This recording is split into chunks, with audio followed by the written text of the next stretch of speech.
On the quiet school campus, Matsuboshi sits beside Reina in class. The teacher is in the middle of his discussion, but Matsuboshi can't focus. His eyes drift toward Reina, who doesn't acknowledge him at all. Her silence and indifference form a quiet wall between them, one he can't seem to cross. In their second year of high school, Matsuboshi finds himself beside her once again. He looks around the classroom, unable to tell what kind of people their new classmates are just yet. In his mind, he imagines the usual mix: bossy types who try to control everyone, attention seekers desperate for praise, and competitive students willing to go as far as sabotage. No matter who they are, Matsuboshi vows to protect Reina from all of it. Someone suddenly calls out to him. Ishikawa points out how he and Reina are seatmates again. Hanako is there too, happy they're in the same class once more. Mitsuki is with them this year, though Ishikawa jokes it's boring now that Mitsuki can't peek at them from the windows of another building like last year. They'd exchange silent hopes for a good year ahead, and a few light nods say more than words could. Their new homeroom teacher, Tobaru, introduces herself. She appears strict and composed, announcing that it's her first time taking charge of a homeroom class. Determined to maintain discipline and order, she tries to keep a professional face. However, there's already an issue: Matsuboshi and Reina. Their subtle gestures, too soft for others to pick up on but too sweet for her overactive imagination, threaten her resolve. She's had nosebleeds just from watching them interact. There's even a rumor that they're dating. She prepares herself mentally, knowing she might have to endure far more than she expects this year. While Tobaru discusses the semester schedule, Reina asks Matsuboshi if she can switch seats. The student in front of her has a large frame, and it's hard for her to see the board. Matsuboshi, remembering what they used to do, casually lifts her up and lets her sit on his shoulders while balancing her desk on his head. Tobaru, sensing something unusual mid-discussion, turns around. But by the time she does, both students are back in their original seats. As it turns out, the student in front of Reina notices the situation and offers to switch seats, allowing her a better view of the board. After the first class, they're required to move runes for the next subject. Reina is fast asleep in her chair. Matsuboshi tries to wake her, but she doesn't budge. With time running out, he carries her on his back and walks to the next classroom. Though it surprises him that she's already this tired on the first day, it reminds him of animals in hibernation. Her slow, quiet movements and drowsiness make him imagine that maybe she's storing up energy for a season of growth. If she's entering a new phase of development, then maybe he needs to grow too. In the classroom, Reina eventually wakes. Matsuboshi wants to share his thoughts, but Reina simply thanks him for carrying her earlier. At lunchtime, the two sit together on a bench near the classroom. Tobaru and a fellow teacher walk by, taking notice. Tobaru, doing her best to act indifferent, joins her colleague and sitting across from them at a vacant spot. Reina opens her lunchbox and tells Matsuboshi she made meatballs, the kind he likes. He thinks back to her exhaustion that morning and suspects she must have stayed up preparing them. Reina expresses worry that she made too many, but Matsuboshi reassures her. He insists it's fine as she makes delicious meatballs, and he's happy to eat everything because she went through the trouble of making it for him. Tobaru watches this scene with tension rising in her chest. She tries to focus on her own lunch. When her colleague lifts her food, a crow swoops in and snatches it from her hand. They decide it's safer to eat indoors and walk away, leaving the two students alone again. Now alone, Reina begins feeding Matsuboshi the meatballs herself. One after another, she pushes them into his mouth until he's overwhelmed, struggling to chew and swallow. Still, he endures it, cheeks full. Later in the afternoon, homeroom resumes. The weather has shifted. Reina, sensitive to the cold, begins to shiver slightly in her seat. Tobaru watches from the front of the room, feeling confident for once. She's managed to get through most of the day without a nosebleed despite several close calls. But when she glances at them again, that fragile illusion shatters. Reina now sits in Matsuboshi's lap. To Tobaru, it doesn't look like a classroom anymore. It resembles a snow-covered cabin where two lovers cling to each other for warmth. She tries to stay composed to say her closing remarks for the day, but her vision darkens. Before she can properly dismiss the class, blood begins to stream from her mouth. Final groan, she collapses forward onto her desk, defeated. The next day, Matsuboshi and Reina walk to school together. Ishikawa and Hanako catch up to them as they all make their way to class. They break some news: there will be a transfer student joining them today. When Tobaru arrives in class, she welcomes the new transfer student. She has a red ribbon in her hair, and her slightly open shirt exposes a part of her belly. She greets everyone cheerfully and introduces herself as Riku. Since there is a vacant seat in front of Reina, Tobaru tells her to sit there. Her unusual look and demeanor leave everyone astonished. Students like her are rare at the school. Once seated, Riku turns around to greet Reina, who is behind her. As usual, Reina instantly leans forward, her face extremely close to Riku's. Matsuboshi watches with concern, thinking it's too much of a baptism for a transfer student. Matsuboshi assumes Reina is being too aggressive, but to his surprise, she's only introducing herself. Riku instantly adores Reina. Caught off guard by her cuteness, she embraces her tightly. Reina turns red, visibly flustered. Riku becomes so taken with her that she starts treating her like a baby, smitten by her presence. Meanwhile, Tobaru, doing her best not to pass out, watches the scene unfold. After class, the day winds down and students prepare to head home. Matsuboshi turns to Reina, but she's preoccupied with Riku, who excitedly invites her to hang out. Reina agrees, and although she wants to ask if Matsuboshi can come with them, Riku doesn't hear her. Overexcited, Riku grabs Reina's bag and drags her toward the door. His imagination runs wild, Riku challenging Reina to a power struggle and trying to assert herself in the social hierarchy. Matsuboshi panics, feeling like he must rescue her, and rushes after them. In reality, Reina and Riku are just in a cafe, sipping drinks and having fun. Matsuboshi trails behind them and spots them through the window. Riku is busy taking photos of their drinks while Reina stays motionless. From outside, Matsuboshi watches the peaceful scene. But in his mind, he's convinced something tense is happening. Even though Reina and Riku are just enjoying their time together, Matsuboshi imagines the standoff like something out of a Western film, with both silently fighting for their place. Suddenly, Riku wants to go somewhere else. This makes Matsuboshi panic even more. The fact that she wants to leave with Reina makes him think that she might bring her to a place where fellow punks are waiting, picturing Reina being beaten up. In reality, though, they are simply going to a nearby photo booth to take cute pictures together. Before she can say anything, Riku glances outside and mentions how it's getting late. They decide to head home. Riku leaves first. When she's out of sight, Matsuboshi approaches Reina and asks if everything's okay. Reina says she is, but her face shows some hesitation. What scares her is the thought of her friendship with Riku ending up like the one she lost back in elementary school. He assures her that it's not going to be like that again. That night in her room, Riku rolls over her bed, scolding herself for acting too cheerful earlier. It almost felt weird. But the truth is, all she ever wanted was to be friends with Reina again. She opens an old yearbook from elementary school and flips to a class photo. There captured in the frame are both her and Reina. She had known Reina all along. The next morning in class, Reina greets Riku, and Riku smiles, thanking her for the previous day.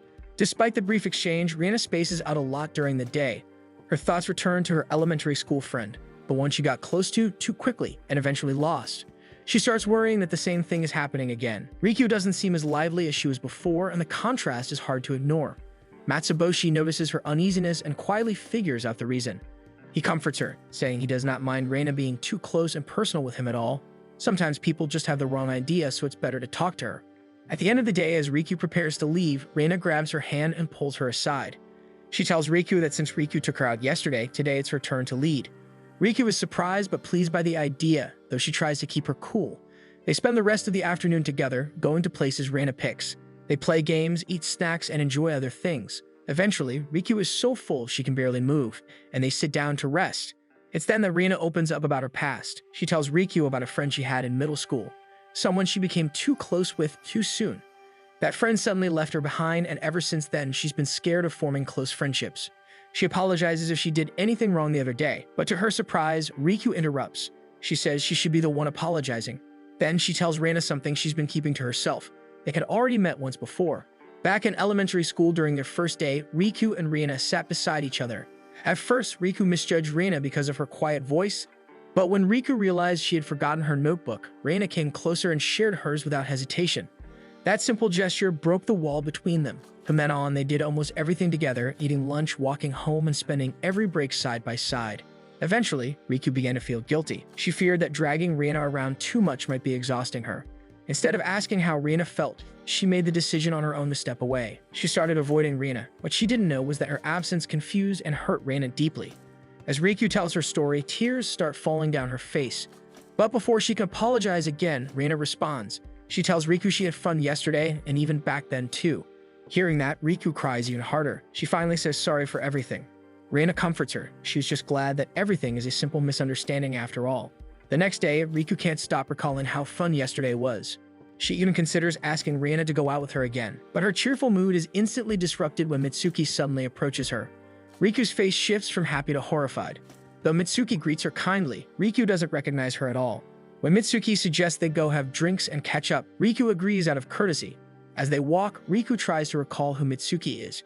She changes schools so often that it's hard to keep track of past classmates. They arrive at a hamburger place where customers are asked to write their names in a logbook. Riku feels this could be her chance to finally know who Mitsuki is. However, Mitsuki writes Takeshi instead. She explains it's become a habit not to write her real name due to anxiety. Riku's hope of solving the mystery fades again. As they wait for their food, Riku keeps thinking about her name. Then Mitsuki suddenly leans in and asks if something is bothering her. Riku is taken aback, thinking Mitsuki might be interested in her romantically. She grows tense as Mitsuki inches even closer. But before she can react, Mitsuki quickly swats at something near her. A bee had been about to sting Riku, and Mitsuki acted just in time. The shock overwhelms Riku. She unexpectedly starts crying, which alarms Mitsuki. But Riku admits the tears are out of frustration. She still can't remember her name. Mitsuki finally reintroduces herself, revealing they were classmates in 6th grade, along with Reina. Riku apologizes for not recognizing her sooner. Mitsuki understands, especially since they never really talked ever since then. Still, even with the name, Riku can't recall her clearly. Back home, Riku opens her old yearbook. Scanning the pages, she finally finds Mitsuki's photo, and only then does her memory come back. The next day at school, Matsuboshi and Reina are having lunch together when Ishikawa and Hanako join them. Shortly after, Mitsuki and Riku arrive. Upon noticing Matsuboshi sitting beside Reina, Riku becomes uneasy.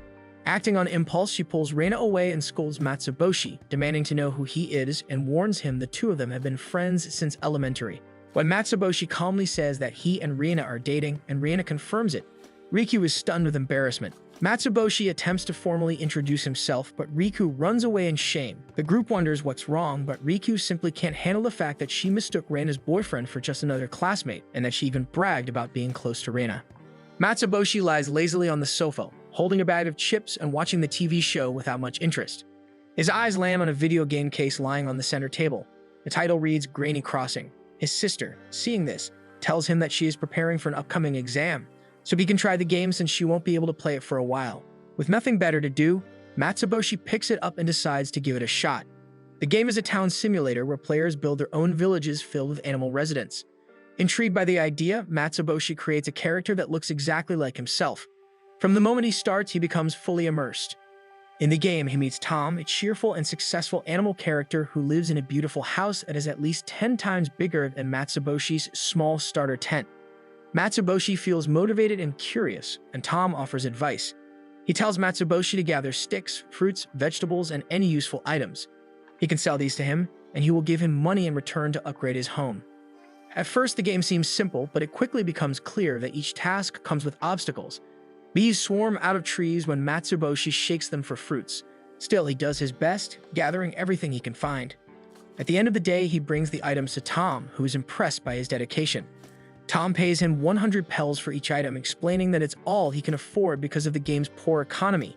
Rather than being discouraged, Matsuboshi becomes more determined. He works harder, fishing whenever he can, catching rare insects such as butterflies, building furniture, and even constructing a handmade wooden table to sell. Once again, Tom is happy for this, and his efforts pay off when Tom buys all the items for 5,000 pels. Eventually, Matsuboshi starts a small garden in the game and grows his own cabbages. When harvest time comes, he brings his crops to Tom. Before handing them over, he sees Tom in the marketplace claiming the cabbages as his own, telling customers they are organic and grown by him. Matsuboshi watches silently as Tom sells the cabbages for 2,000 pels each, 20 times more than what Matsuboshi gets. Still, when Matsuboshi approaches to sell more, he mentions how high of a price Tom sells his cabbage, so Tom offers him some extra pels as a bonus. Matsuboshi earns over 30 million pels, enough to buy the house of his dreams. His in-game home becomes cozy and spacious, filled with custom furniture and decorations. It feels like a real accomplishment, and he enjoys the comfort of what he built through effort. At lunch the next day, Matsuboshi shares his in-game experiences with Reina. She tells him she used to play Granny Crossing 2 and invites him to visit her town someday. Before doing that, though, Matsuboshi focuses on finishing his own town. He works day and night in the game, farming vegetables, crafting furniture, and trading with his neighbors. Eventually, his town becomes one developed town in the game. With so much wealth, he hosts a fancy birthday party for Tom. They go to a virtual bar, enjoy music, and are entertained by girls. Tom ends up falling in love with one of the girls at the bar. As they spend time together, he begins to dream about a future with her, traveling, getting married, and even starting a family. That evening, Tom and Matsuboshi also have dinner on a yacht, watching the view and talking about how far they've come. Everything seems perfect until Tom notices a gunman hiding in the shadows. The shooter aims at Matsuboshi. Without thinking, Tom jumps in front of the bullet to save him, and he dies in Matsuboshi's arms. The loss affects Matsuboshi deeply. His avatar changes, his once bright clothes turn dark, and his hair grows long and unkempt. He buries Tom in the virtual town, building a small cemetery with Tom's statue. and he visits the grave often, remembering his friend. Eventually, he remembers Reina's invitation. He decides to visit her town to distract himself. When he arrives, he is shocked. Reina's town doesn't look like a normal game environment. It is incredibly detailed, with realistic lighting, lifelike establishments, and even bigger and larger roads and buildings. Everything feels like real life. The town is so advanced that Matsuboshi begins to wonder how much time Reina spent building it. His curiosity turns into suspicion. He starts to believe Reina is trying to recreate Earth within the game. The structures, routines, and people in her town are too real. He even starts to imagine that Reina might want to leave the real world entirely and live in the virtual one. As his thoughts spiral, Matsuboshi recalls a theory about virtual worlds. If a simulation has enough data and detail, it could become indistinguishable from reality. With the help of a quantum computer, such a simulation could potentially become real. The more he thinks about it, the more anxious he becomes. He thinks about how virtual reality and actual reality can clash and switch places. Faced with this possibility, Matsuboshi makes a decision. You must pull Reina away from the game before the line between their world and the simulation disappears forever. Matsuboshi arrives at school the next day and is immediately concerned when he sees Reina's seat empty. His imagination starts running wild. He wonders if Reina has fully uploaded herself into the virtual world. In his head, he prepares to accept the possibility that she no longer exists in reality. As his thoughts spiral, he strikes a strange, dramatic pose, silently declaring that he will soon follow her into the game. At that exact moment, the classroom door opens. Reina walks in and catches Matsuboshi mid-pose. He immediately tells her how amazing her town is in the game. Reina explains that she shares the game file with her brother Ren, who is really into it. That's why the town looks so developed. Still suspicious, Matsuboshi asks if Ren still exists in the real world. Reina doesn't understand what he means and simply stares at him in confusion. The next morning, Matsuboshi is getting ready for school. His mother is in the kitchen preparing food. Feeling thirsty, he grabs what he thinks is a glass of milk from the table and drinks it in one go. But as soon as he finishes, he realizes the taste is off. It's not milk. It's amazaki, a traditional sweet Japanese rice liquor that his mother poured for herself. He stares at the box of amazaki and begins to panic. He remembers reading about the Japanese Liquor Act, which says anything with at least 1% alcohol is considered liquor. He convinces himself that he is now officially drunk. He thinks about the typical effects of alcohol: inflated ego, extreme friendliness, and all sorts of behavioral changes.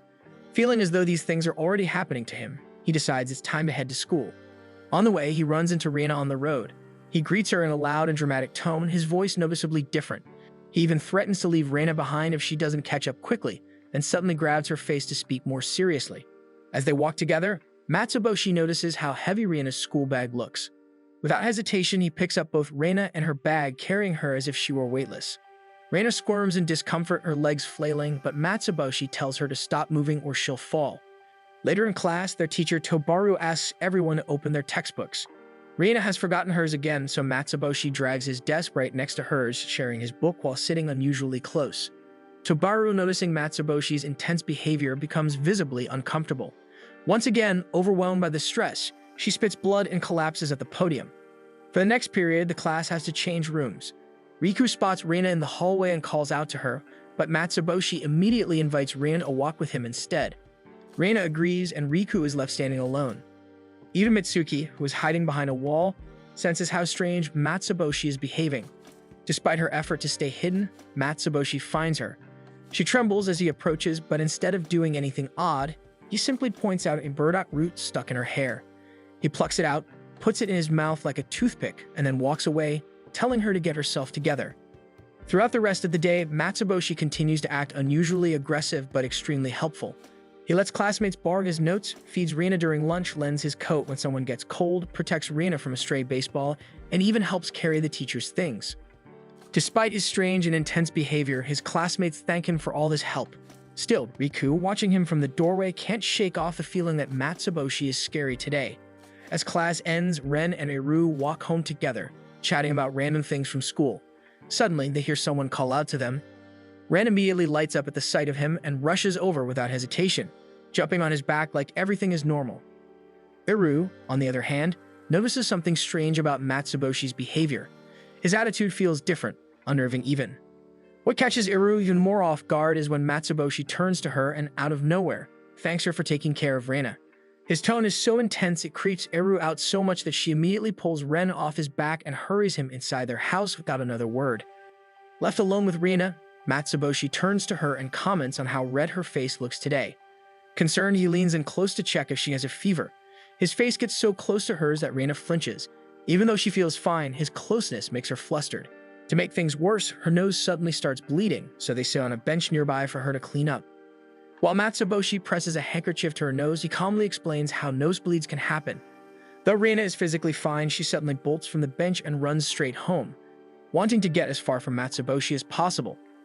Back at home, Matsuboshi greets his younger sister, who's lying on the couch reading something. She immediately notices something off about him. He's acting even stranger than usual. He opens the fridge, grabs his snack, and without hesitation tries to feed her with it. Confused, she stops him, saying it's her food, but Matsuboshi insists as if he's doing her a favor.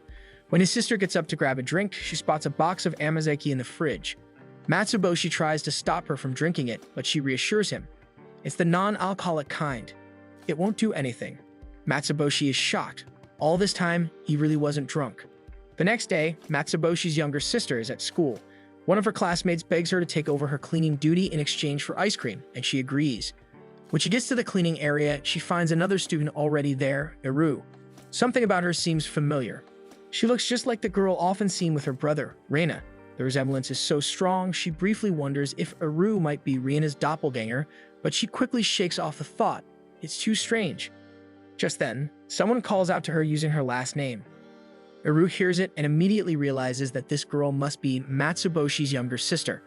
Matsuboshi's sister immediately jumps to wild conclusions, assuming this girl might try to rope her in a pyramid or something. But Eru only wants to ask a simple question, if Matsuboshi is really her brother. When she confirms it, Eru bows and says he's been a big help to her sister Reina. Eru then introduces herself, and Matsuboshi's sister remembers the cute girl always hanging around with her brother. True enough, Eru pauses before admitting how truly cute her sister is. She goes on praising Reina for being a caring sister and even a good cook. Matsuboshi's sister starts to get the feeling that Eru really loves her sister. As they clean together, Eru also talks about Matsuboshi as a good man. But his sister, in contrast, calls him confusing, though she admits he's occasionally considerate. They spend the rest of the time chatting mostly about Reina and Matsuboshi.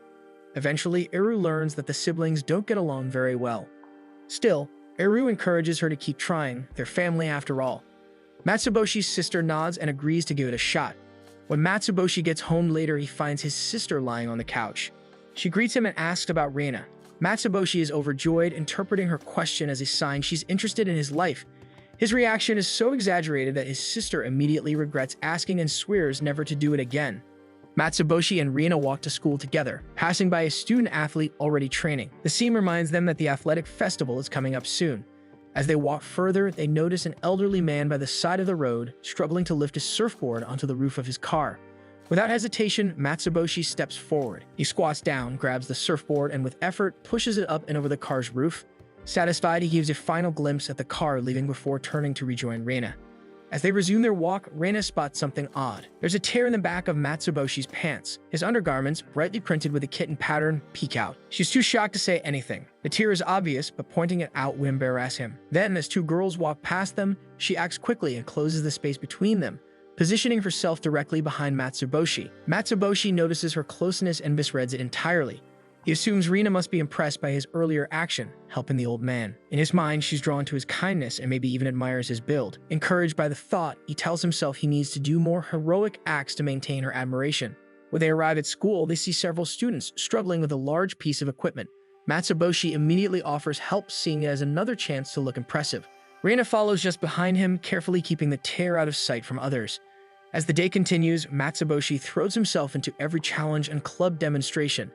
He joins the 100-person leapfrog attempt, then tries the standing splits challenge. He signs up for a yoga session, contorts himself in the look through your legs challenge, raises his leg at the sumo club demo, and even takes part in the butt battle challenge. With every movement, Reina stays close, mimicking his every action with growing fatigue, determined to cover up his torn clothing. By the time lunch break arrives, Reina is already shaking. Her muscles ache from the strain of staying active all morning. When they reach the rooftop and find themselves alone, she finally sees an opportunity to fix the problem. She tries to approach Matsuboshi to help him, but he gets flustered and runs, assuming she's after him for a strange reason. To him, it seems like she's trying to grab him, maybe even spank him, and he panics. Reina doesn't stop. She chases him across the rooftop until she finally catches up. Matsuboshi braces himself for what he thinks is punishment, but Reina pulls out a thread and needle. With practice, speed mends the tear in one quick stroke. The pants are fixed, good as new. But as Matsuboshi turns to thank her, the crotch of his pants suddenly splits open. Reina collapses onto a bench, drained and defeated. The next day, training officially begins for the athletic festival. Each class prepares for the events. During the trials, Riku runs with all her strength, aiming to become the anchor for the interclass relay. But Ishikawa narrowly beats her and secures the anchor spot. Riku still receives praise for her effort. Watching the event, Matsuboshi notices Reina trembling. He assumes she's upset over losing the anchor position. But in truth, Reina is scared. She fears she'll drag her class down because of her slow pace. Matsuboshi, along with their friends, reassures her. They all run fast, so even if she slows down, they still have a shot at winning. Later during stretching, Reina admits she wants to improve. Even if her friends say it's fine, she doesn't want to be a burden, so Matsuboshi steps in as her coach. They start with bait and passing, practicing the overhand and underhand techniques. He teaches her the right hand position and how to match her pace with the next runner. They involve other relay team members in practice, making sure Reina gets used to real conditions. Next, they focus on her running form. Being small, Reina takes short strides. Matsuboshi helps correct her posture, back straight, arms at 90 degrees, and feet moving with toes lifted to keep momentum. For the next few days, they train from early morning until sunset. Reina's lap times improve steadily. Eventually, her progress makes her satisfied. One afternoon, she walks up to Matsuboshi and hugs him tightly. The hug is so firm that he struggles to breathe. Reina's joy is clear. She's having fun running for the first time, all because of Matsuboshi. However, their moment is interrupted when a classmate runs over with urgent news. Ishikawa has been hospitalized due to an injury during club activities. His leg is bandaged, and although the injury isn't serious, the doctor advises a week of rest. The festival is within that week, which means Ishikawa can't participate. The team meets to talk. Losing their anchor is a big setback. Reina, still unsure of herself, volunteers to give up her spot for someone faster. She believes she's the weakest link and wants the team to have the best chance at winning. But Matsuboshi refuses to let her step down. He reminds her that even if they lose, no one will blame her. Then the rest of their classmates appear and tell her the same thing. They all stand behind her, saying they're in it together. Reina tears up upon hearing this, the pressure lifting. Still, there's one last issue. Someone needs to fill the anchor position, so Ishikawa himself asks Matsuboshi to take the responsibility. The day of the athletic festival arrives, and students gather on the field, lined up for their events. Reina and Matsuboshi participate in each of their matches, spending the day moving between competitions and cheering for classmates. During the lunch break, they sit side by side on the field, feeding each other bites of their packed meals. Their classmates glance over, amused and charmed by the sight. As the afternoon rolls in, the interclass relay approaches. The tension builds as each class prepares. The sound of the starting gun echoes through the air, signifying the start of the race, and the first runners sprint forward. Reina and her friends sit by the sidelines, cheering while Ishikawa watches nearby. Seeing the race, you can't help but think back to the conversation they had at the hospital days before. Matsuboshi had taken over the anchor role. Because of the changes made, they need to rearrange the order of the runners to create a more strategic plan, and thinking back to how Reina struggles to keep up with the team, Matsuboshi proposes a plan. Back in the race, Riku receives the baton and charges forward. She overtakes 3 students in a row, pushing her class into 3rd place. She nears the runner in 2nd place but has no time to overtake before reaching the next runner, which is Reina. Reina grabs the baton in an underhand pass, smooth and clean as practice. Observers notice the consistency in their baton exchanges. It's clear they've trained together. Reina pushes herself forward, breathing heavily and legs moving with effort. She remembers her training, Matsuboshi's advice, the countless laps they've done together. Her form stays steady, and though she doesn't overtake anyone, she also doesn't lose ground. When she reaches the next runner and passes the baton, she slows down and slumps her head against Matsuboshi's shoulder. She's exhausted but satisfied. The next runners take off, and Mitsuki sprints with fierce determination, slowly closing the gap between her and the second runner. With her final push, she passes them, bringing their class to 2nd place, while the leading class remains far ahead as their anchor is known to be fast, almost unbeatable. Now comes the final handoff. Matsuboshi grabs the baton. He's in 2nd place, and the gap between them is wide. He takes a deep breath and runs. As he fixes his eyes on the anchor ahead, every muscle in his body moves with intent. He remembers everyone who supported him, his friends, Ishikawa, and most of all, Reina. With every stride, he gains distance. The finish line is close, but so is his opponent. For a moment, it seems like he might not make it, but in one final surge of energy, Matsuboshi leans forward, crossing the line just before the other anchor. The crowd falls silent, stunned, then cheers erupt. Reina runs up first, wrapping her arms around him, followed by their classmates who gather in celebration. Their class advisor, Thobaru, sits on one side as she's handed the championship token. She hesitates to approach. The memory of strange encounters involving Reina and Matsuboshi makes her cautious, but her colleague drags her toward the group, leaving her no time to retreat. As expected, she arrives just in time to see Matsuboshi and Reina hugging each other tightly in the middle of the crowd. A nosebleed follows immediately, and she faints on the spot. As the crowd disperses, Ishikawa stands by himself at the edge of the field. Mitsuki walks over and talks to him. He smiles slightly, praising Matsuboshi's win, though his voice carries a tone of regret. He admits feeling frustrated, injured when it mattered most, and left watching from the sidelines. He had trained harder than anyone, even continuing after hours, hoping to make a difference. To him, it feels like all of that effort led to nothing. Mitsuki quietly listens, then reminds him of how much his presence meant to everyone. She tells him how determined he looked, how inspiring it was to see him push himself.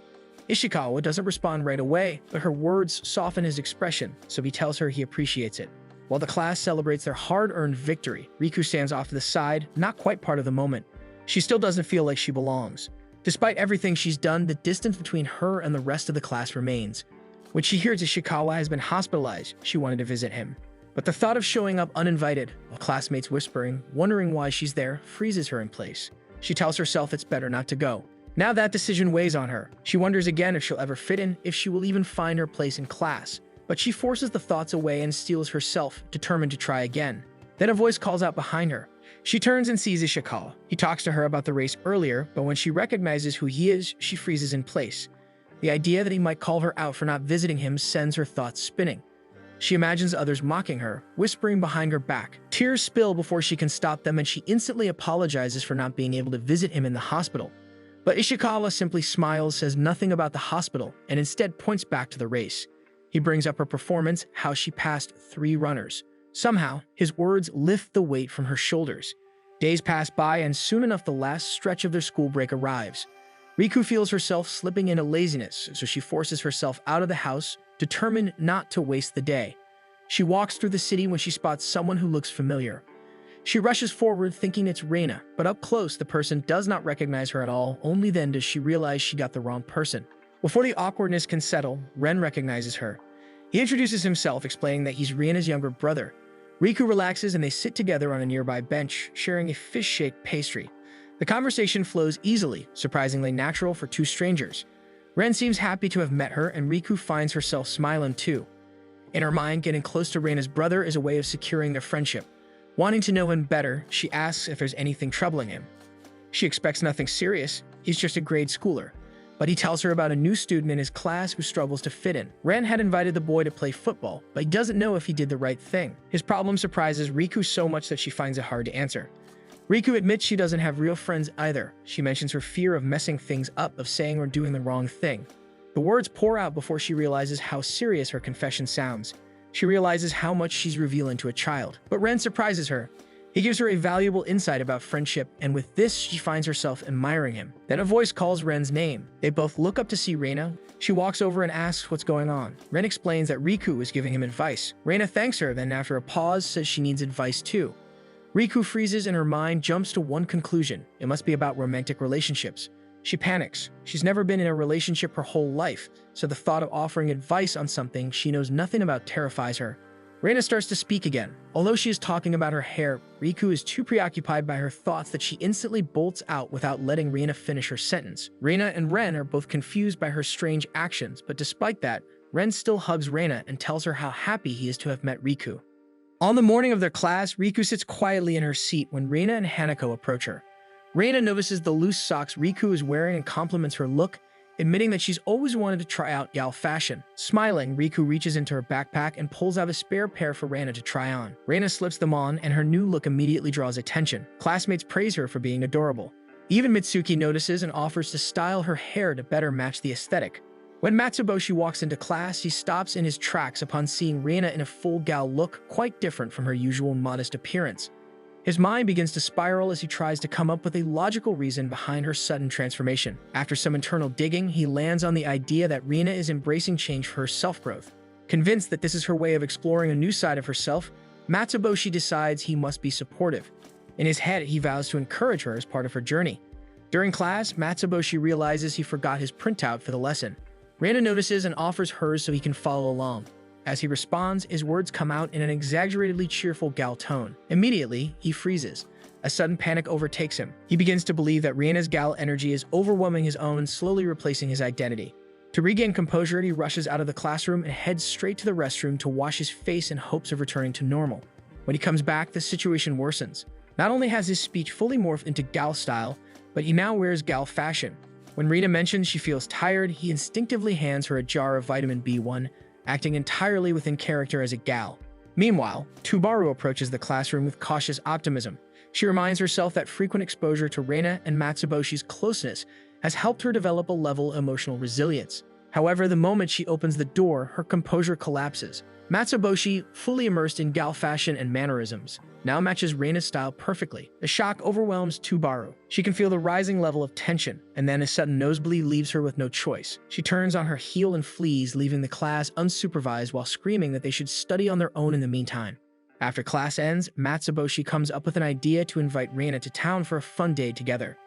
They spend the afternoon doing a variety of activities, helping children organize a donation drive, picking up trash around the area, and later studying side by side at the library.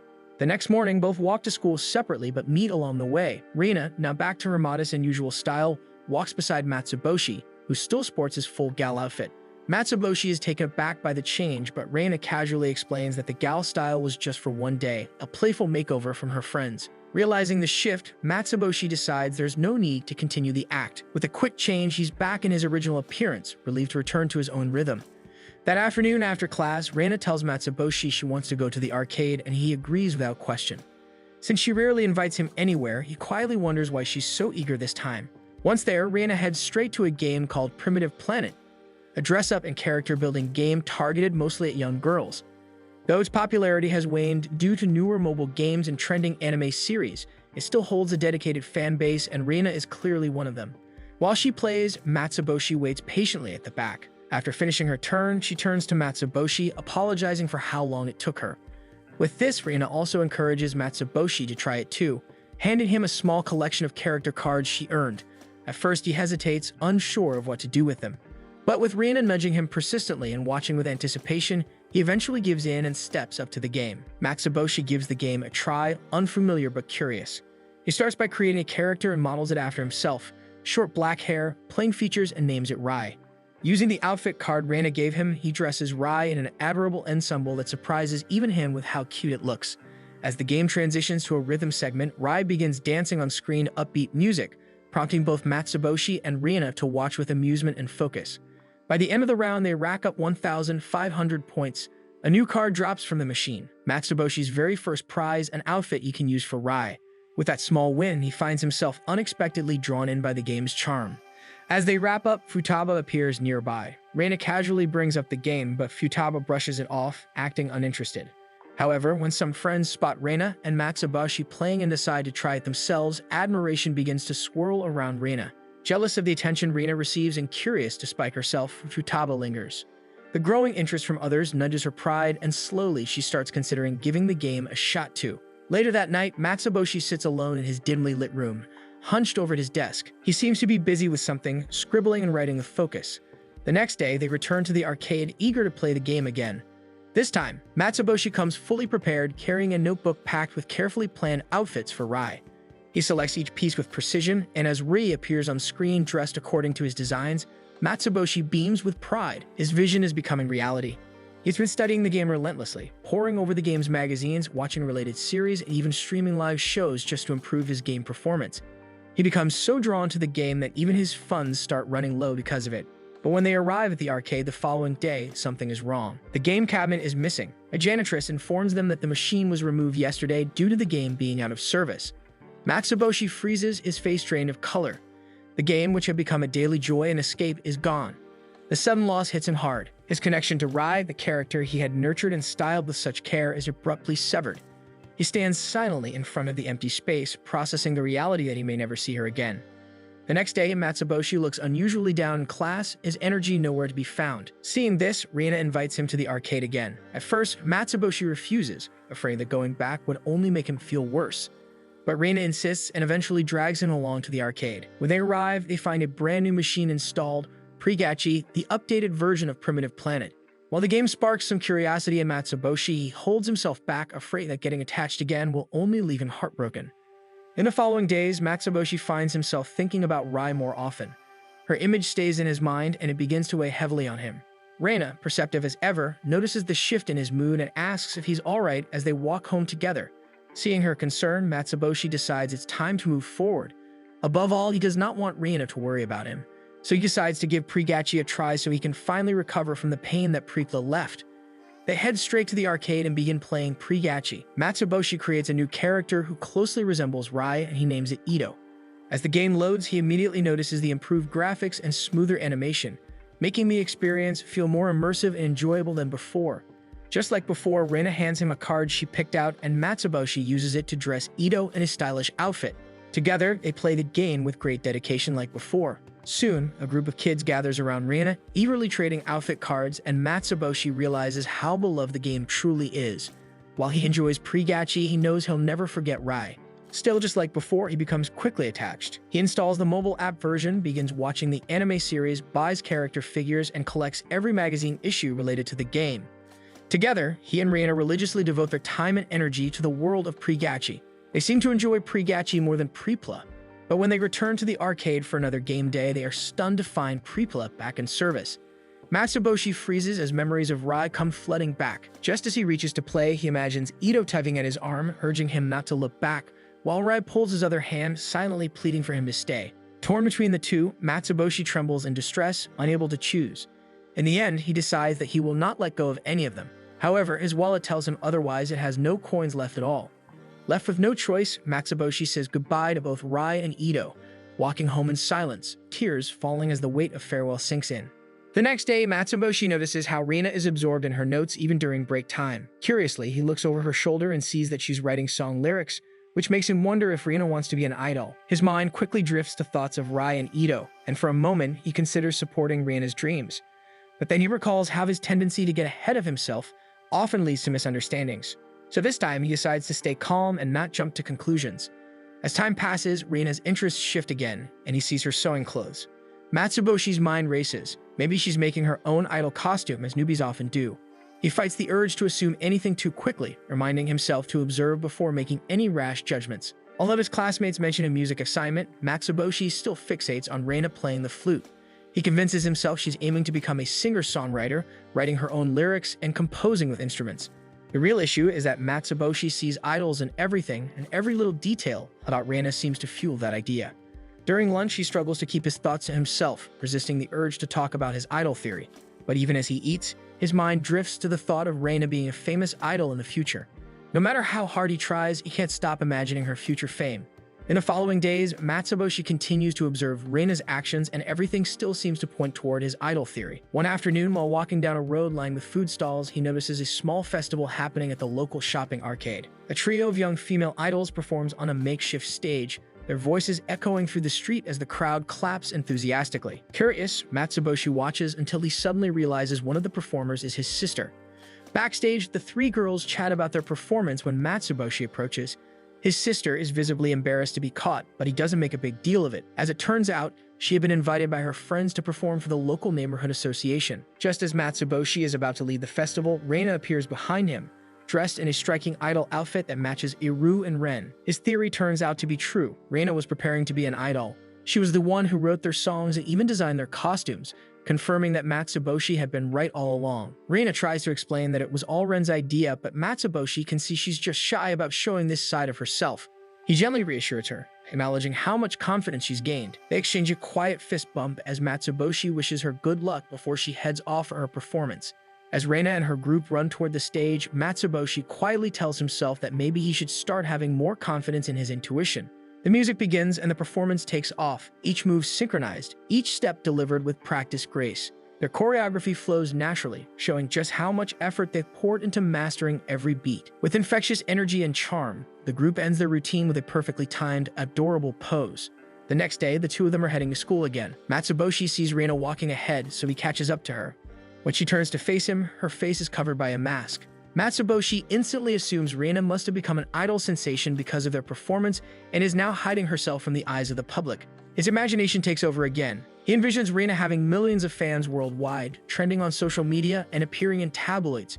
He walks beside her, believing she is now out of his league. However, the truth is simpler. Reina wears the mask because her throat hurts from all the singing, but she remarks she will never sing again. In class, Ishikawa proposes a fun activity for his friends, going to the beach during summer vacation. Coincidentally, Matsuboshi has been thinking about the same thing.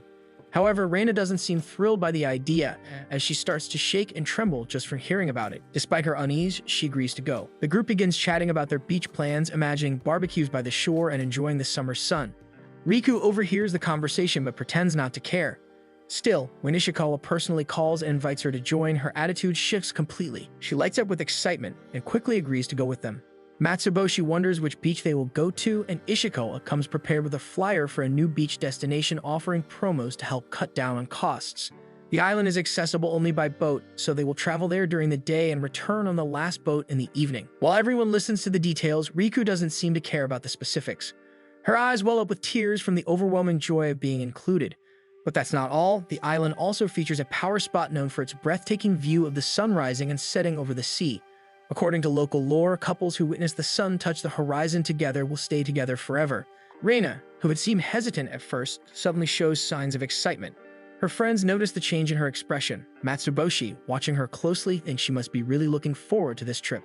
His imagination starts to drift again. In his mind, Reina becomes the reincarnation of Robinson Crusoe, an island dweller navigating survival with calm determination. He pictures her surviving the wilds with limited resources. Matsuboshi instantly buys the idea and says he needs to purchase a swimsuit for the outing. With that, the group comes to a realization. None of them have decent swimsuits, so they decide to go shopping together at a nearby shopping center. At the store, Hanako excitedly picks out a swimsuit she thinks would suit Reina and hands it to her. Reina hesitates, staring at it uncertainly. She's never worn a swimsuit before. Hanako notices her unease but gently assures her that it's fine, reminding her that it's just for one day. So Reina agrees to try it on. Meanwhile, Riku and Mitsuki exchange swimsuit suggestions, each trying to find the perfect one for the other. As they shop, Riku expresses her gratitude. She's always dreamed of doing things like this and feels happy to be included in their plans. Eventually, Riku and Mitsuki try on the swimsuits they picked for each other. Hanako, watching nearby, stands in awe, impressed by how well the outfits suit them. Not long after, Reina steps out of the dressing room in the swimsuit Hanako suggested, looking unexpectedly adorable. Hanako lights up, quickly pulling out her phone to take a photo of her. Reina confidently poses, but when Hanako mentions possibly sending the photo to Matsuboshi, Reina's cheerful expression vanishes in a flash. While the girls enjoy a fun day shopping, Ishikawa and Matsuboshi sit in a cafe, scrolling through their phones. With limited options for guys, they resort to online shopping. Matsuboshi shows Ishikawa a full-body diving wetsuit he's considering, and Ishikawa bursts into laughter at the sight of it. Suddenly, Matsuboshi gets a message from Hanako saying she's sending a photo of Reina in a swimsuit.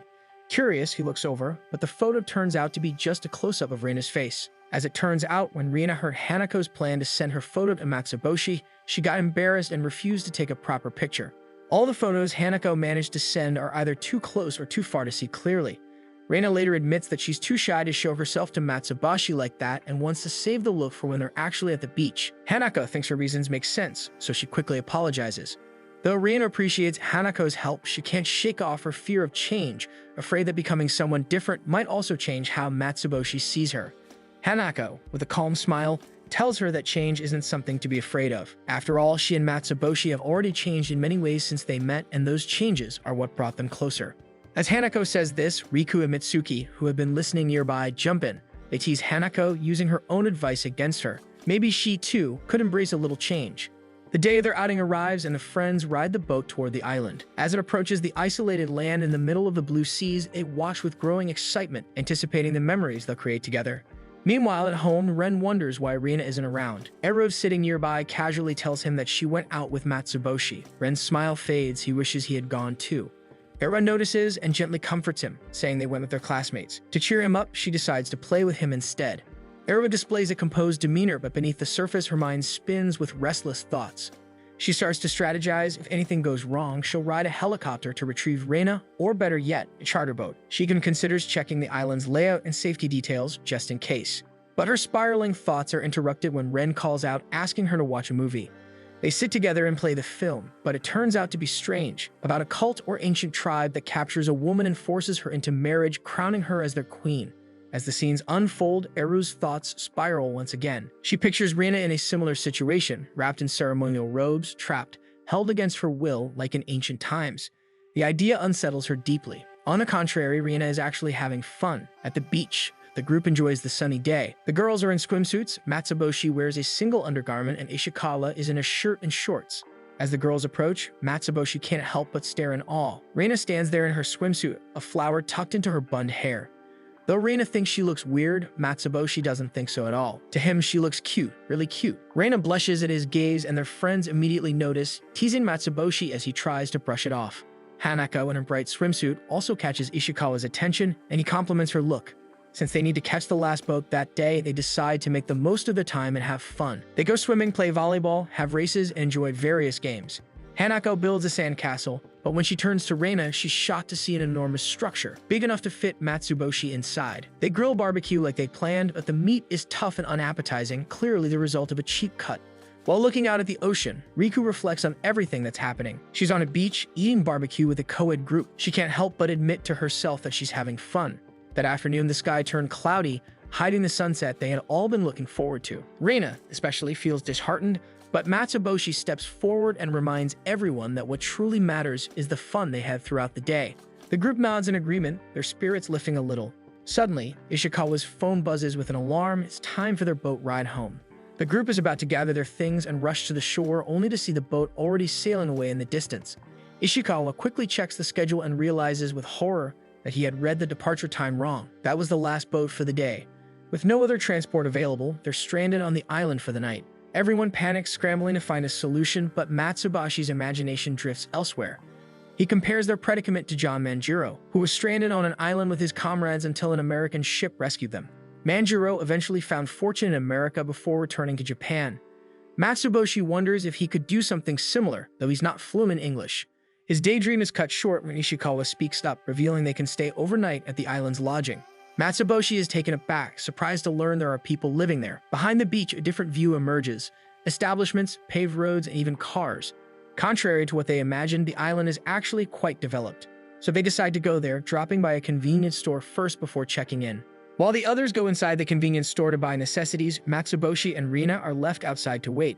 She takes the opportunity to text her siblings, and Eru receives Reina's message, informing her she will not be able to go home for the night. Reina even attaches a photo to the message, showing how developed the island is, so there's basically nothing to worry about. In the lodging, Ishikawa feels bad about mistaking their schedule, which caused them to stay for the night. Still, it becomes a memorable experience since they found a place to stay at an affordable price.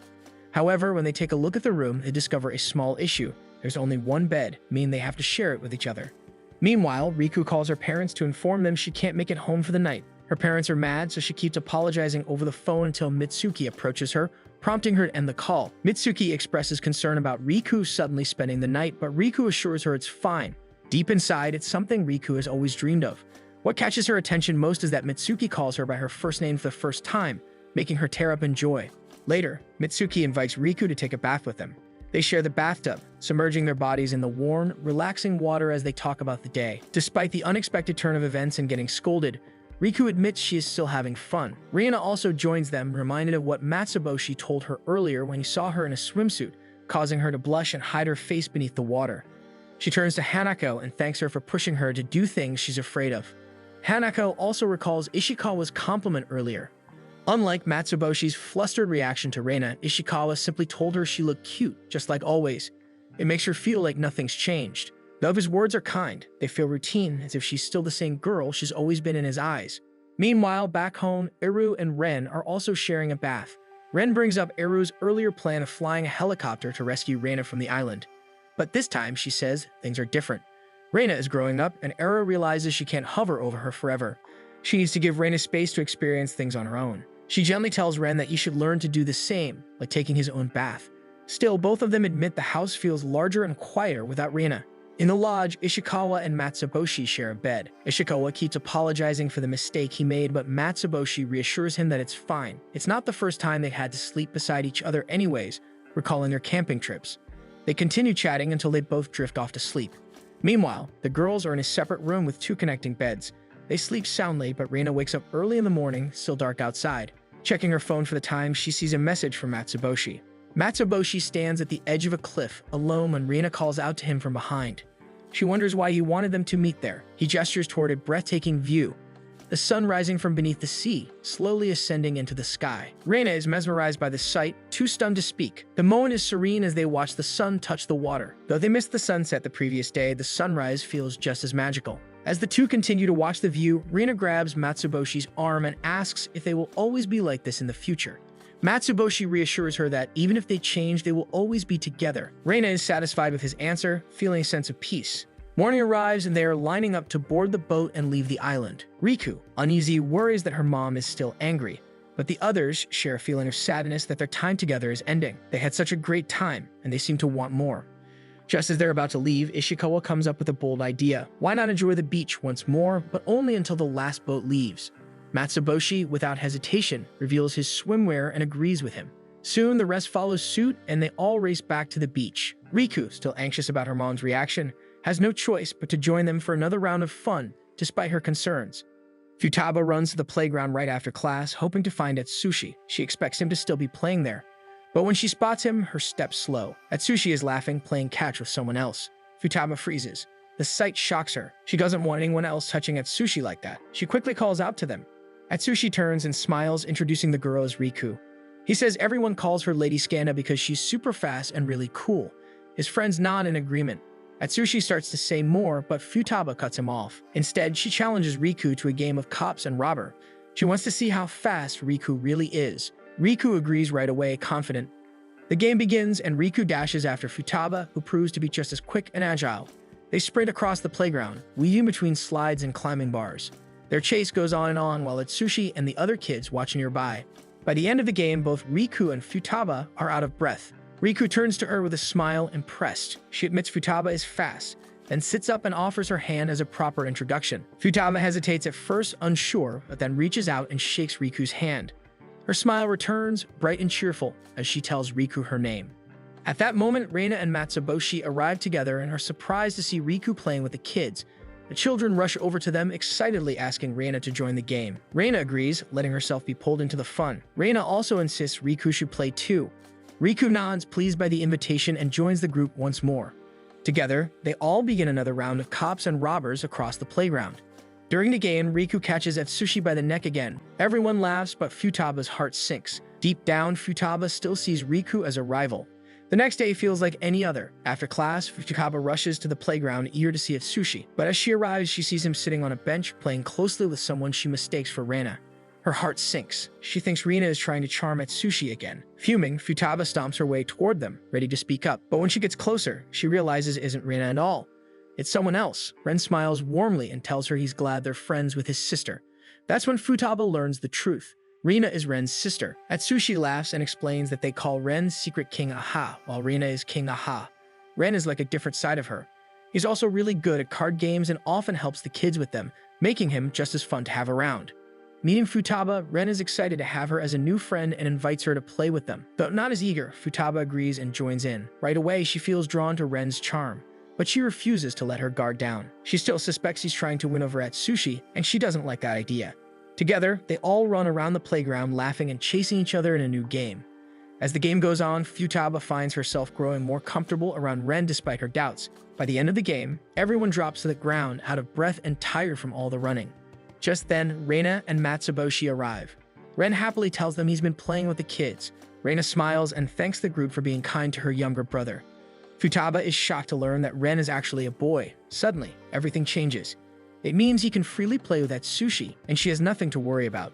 Relieved but unsure, she watches as Ren hugs both her and Atsushi tightly. Then he holds Atsushi's hand and says they should play again soon. That instantly wipes the smile off Futaba's face. In her mind, they're still enemies after all. The next day, the kids arrive at the playground and are greeted by a familiar dog, Reina's pet. Excited, they run over to pet and play with it, expecting Reina to be nearby. But instead of her, someone else appears. It's Ero, walking the dog alone. The kids pause, confused. They wonder why Reina suddenly feels like a completely different person. To figure out what's going on, the kids gather behind the bench to whisper and discuss. Ero tries to introduce herself, but they completely ignore her. Nothing can interrupt their meeting. Thinking she's Reina in her true form, they kneel before her with serious faces, calling her True King Aha. They believe this intense version must be Reina's real identity. Eru watches, puzzled, but then remembers Reina once mentioned some grade schoolers. Eru is about to leave with the dog when Atsushi suddenly calls out, asking her to teach them skateboarding since Reina is known to be an expert. Eru hesitates, but thinking it would reflect badly on Reina if she refuses, she accepts the challenge and agrees to teach them for a bit. Soon after, Eru returns wearing full protective gear, looking ready and confident. But the moment she steps onto the skateboard, she falls straight to the ground. Still, she tries her best to explain the basics to the kids. No matter how hard she tries, she keeps slipping and falling, so she comes up with an excuse to end it. Promising to continue the training tomorrow, she then hurries away. Back at home, Eru practices skateboarding, but no matter how hard she tries, she keeps falling. Doubts flood her mind. She wonders if she'll ever be able to replace Reina. Just in time, Reina steps out the door and catches her. Seeing her struggle, Reina offers to help. To save Reina's reputation with the kids, Eru gratefully accepts the help. Ren, hearing this, joins in too. They start from the basics and Eru struggles to find her balance. Even Ren is better at it than she is. But Eru refuses to give up. Slowly, she begins to improve until she finally masters the skill. The next morning, Eru teaches the neighborhood kids how to skate, but as soon as she finishes, they eagerly ask her to teach them something new, cat's cradle. Futaba walks toward the playground, excited. She overhears the boys talking about trying cat's cradle today, and she's determined to join them, even planning to show off her skills to impress them. But when she arrives, she's surprised to find someone already teaching them how to play. To her shock, it's Eru, whom she mistakenly thought was Reina. She calls out to her and Eru responds, but the moment Futaba takes a closer look, she instantly realizes it's not Reina at all. Eru invites her to join the game. Though Futaba is hesitant at first, she watches Eru demonstrate the technique. But then she runs off, telling them she can do it herself. Futaba struggles with the cat's cradle techniques, feeling hopeless as she sits on a nearby bench. Eru approaches and sits down in front of her, offering to teach her the right way. Futaba tries to resist, but she eventually gives in. Eru guides her, explaining each step. After a few tries, Futaba finally gets it right. Encouraged by her success, Eru suggests they move on to more complex techniques. Futaba agrees, and the two spend the rest of the day practicing different cat's cradle tricks. The next day, Futaba walks the playground as usual, quietly hoping to see Eru again. Sure enough, she spots her sitting on a bench practicing cat's cradle with a book of techniques beside her. Futaba sits next to her. She knows Eru isn't Reina, and she wants to know her real name. Eru hesitates, thinking Futaba might be disappointed because she can't live up to her sister. But Futaba sees it differently. She believes they're two different people, and there's no need to compare. Feeling reassured, Eru introduces herself properly. Futaba returns the gesture warmly, and from that moment, they begin a new friendship. Soon, the kids ask Eru to teach them how to jump rope, and she agrees. But moments later, they all end up tangled in the very rope they're supposed to be jumping with. When Futaba sees Eru and Atsushi wrapped up together in the same rope, her eyes flash with irritation. The next morning, Eru and Ren wake up to find breakfast already prepared. Their lunches are packed neatly, ready for school, and their uniforms are laid out too. Reina calmly waits for them at the table. Eru tries to stop her from doing too much, but Reina still walks over with a comb and begins fixing Eru's messy hair. As Eru and Ren walk to school together, they talk about how good of a sister Reina is. They both feel grateful and want to find a way to show her how much they appreciate her. Eru decides she wants to prove her independence, hoping Reina won't have to worry about her. That afternoon, Eru and Reina meet up with Matsuboshi. Eru doesn't really like him, but Ren invited him, thinking he might know what kind of gift would make Reina happy. When Matsuboshi hears their plan, he dramatically assumes they're forming a blood compact as a family by showing gratitude. Eru mentions that it should be a family-only matter, which only fuels Matsuboshi's wild imagination further. She clearly doesn't want his help, but Ren believes Reina would appreciate the gesture more if Matsuboshi gets involved too. Eru reluctantly agrees. After shopping, they walk home together with bags full of items they bought. Matsuboshi carries the bags, but Eru steals it from him, wanting to prove she's independent. Ren, however, insists Matsuboshi should carry them instead, thinking it would be more helpful. The two argue over the bag until it tears, spilling the contents all over the ground. Frustrated, Ren stomps off, leaving them behind.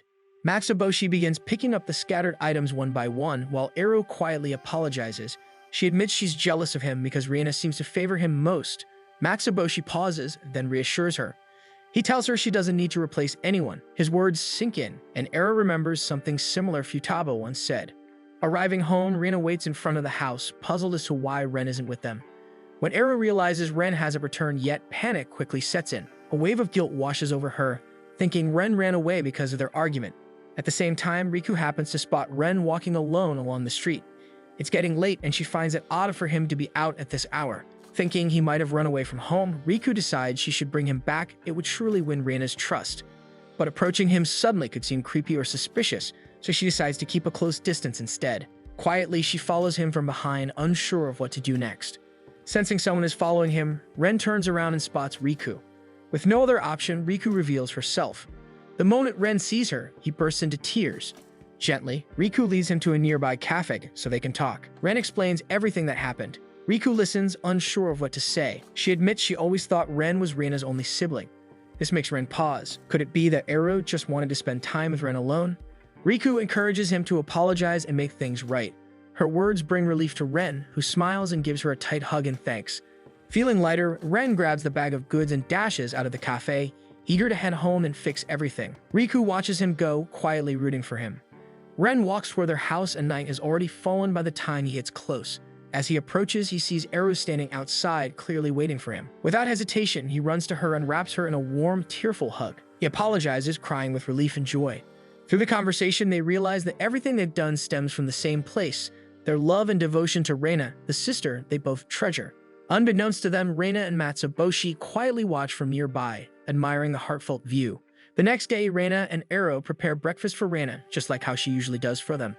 This time, though, Reina gets to sit and enjoy a meal made especially for her, filled with all her favorite dishes. The two proudly watch as she eats, satisfied with their effort. Eru expresses that now they're learning to do things on their own, Reina should take more time for herself. Still, Eru admits she has a lot of growing up to do and may need Reina's help sometimes, but she hopes Reina can rely on them too. Smiling, she presents the lunch she packed for Reina. Touched, Reina hugs both her siblings tightly. Meanwhile, a small pudding is placed in front of Eru. At first, she's puzzled by it, until Ren explains it's a thank you gift for her as well. She is also his big sister. Eru, moved by his gesture, pulls Ren into a warm hug and they both laugh. That morning, Tubaru announces the details of their upcoming class trip. Each student will form a group of 5 to plan their activities together. Excitement stirs in the room, and Matsuboshi can't help but look forward to it. His eyes wander to Reina, who's visibly ecstatic. Watching her smile, he realizes she probably sees this school trip as a rare escape from both academics and home responsibilities. Meanwhile, Riku grows anxious. It's the first time they have to form their own groups, and she knows she hasn't been in class long. Though she's grown close to a few classmates, the idea still rattles her. A hopeful smile flickers across her face when she thinks of her newfound friends, but her heart sinks as she starts counting. There are 6 of them, and only 5 can be in a group. This means someone will have to be left out, and of the 6, she is the newest. Logic tells her the odds aren't in her favor. Riku is already imagining the awkward possibility of spending the trip with classmates she doesn't know well. The thought makes her uneasy.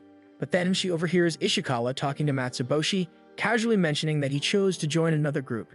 It's clearly his way of making sure no one in their circle gets left out. He even winks at Riku after saying it, and her heart floods with gratitude. Later, their group gathers to discuss plans for the trip. When they realize Ishikawa isn't part of their 5, they immediately call Riku over. She lights up and hurries to join them, happy to be included. But as she takes her place, Hanako's eyes drift toward Ishikawa, now chatting with his new group. A hint of sadness lingers in her gaze.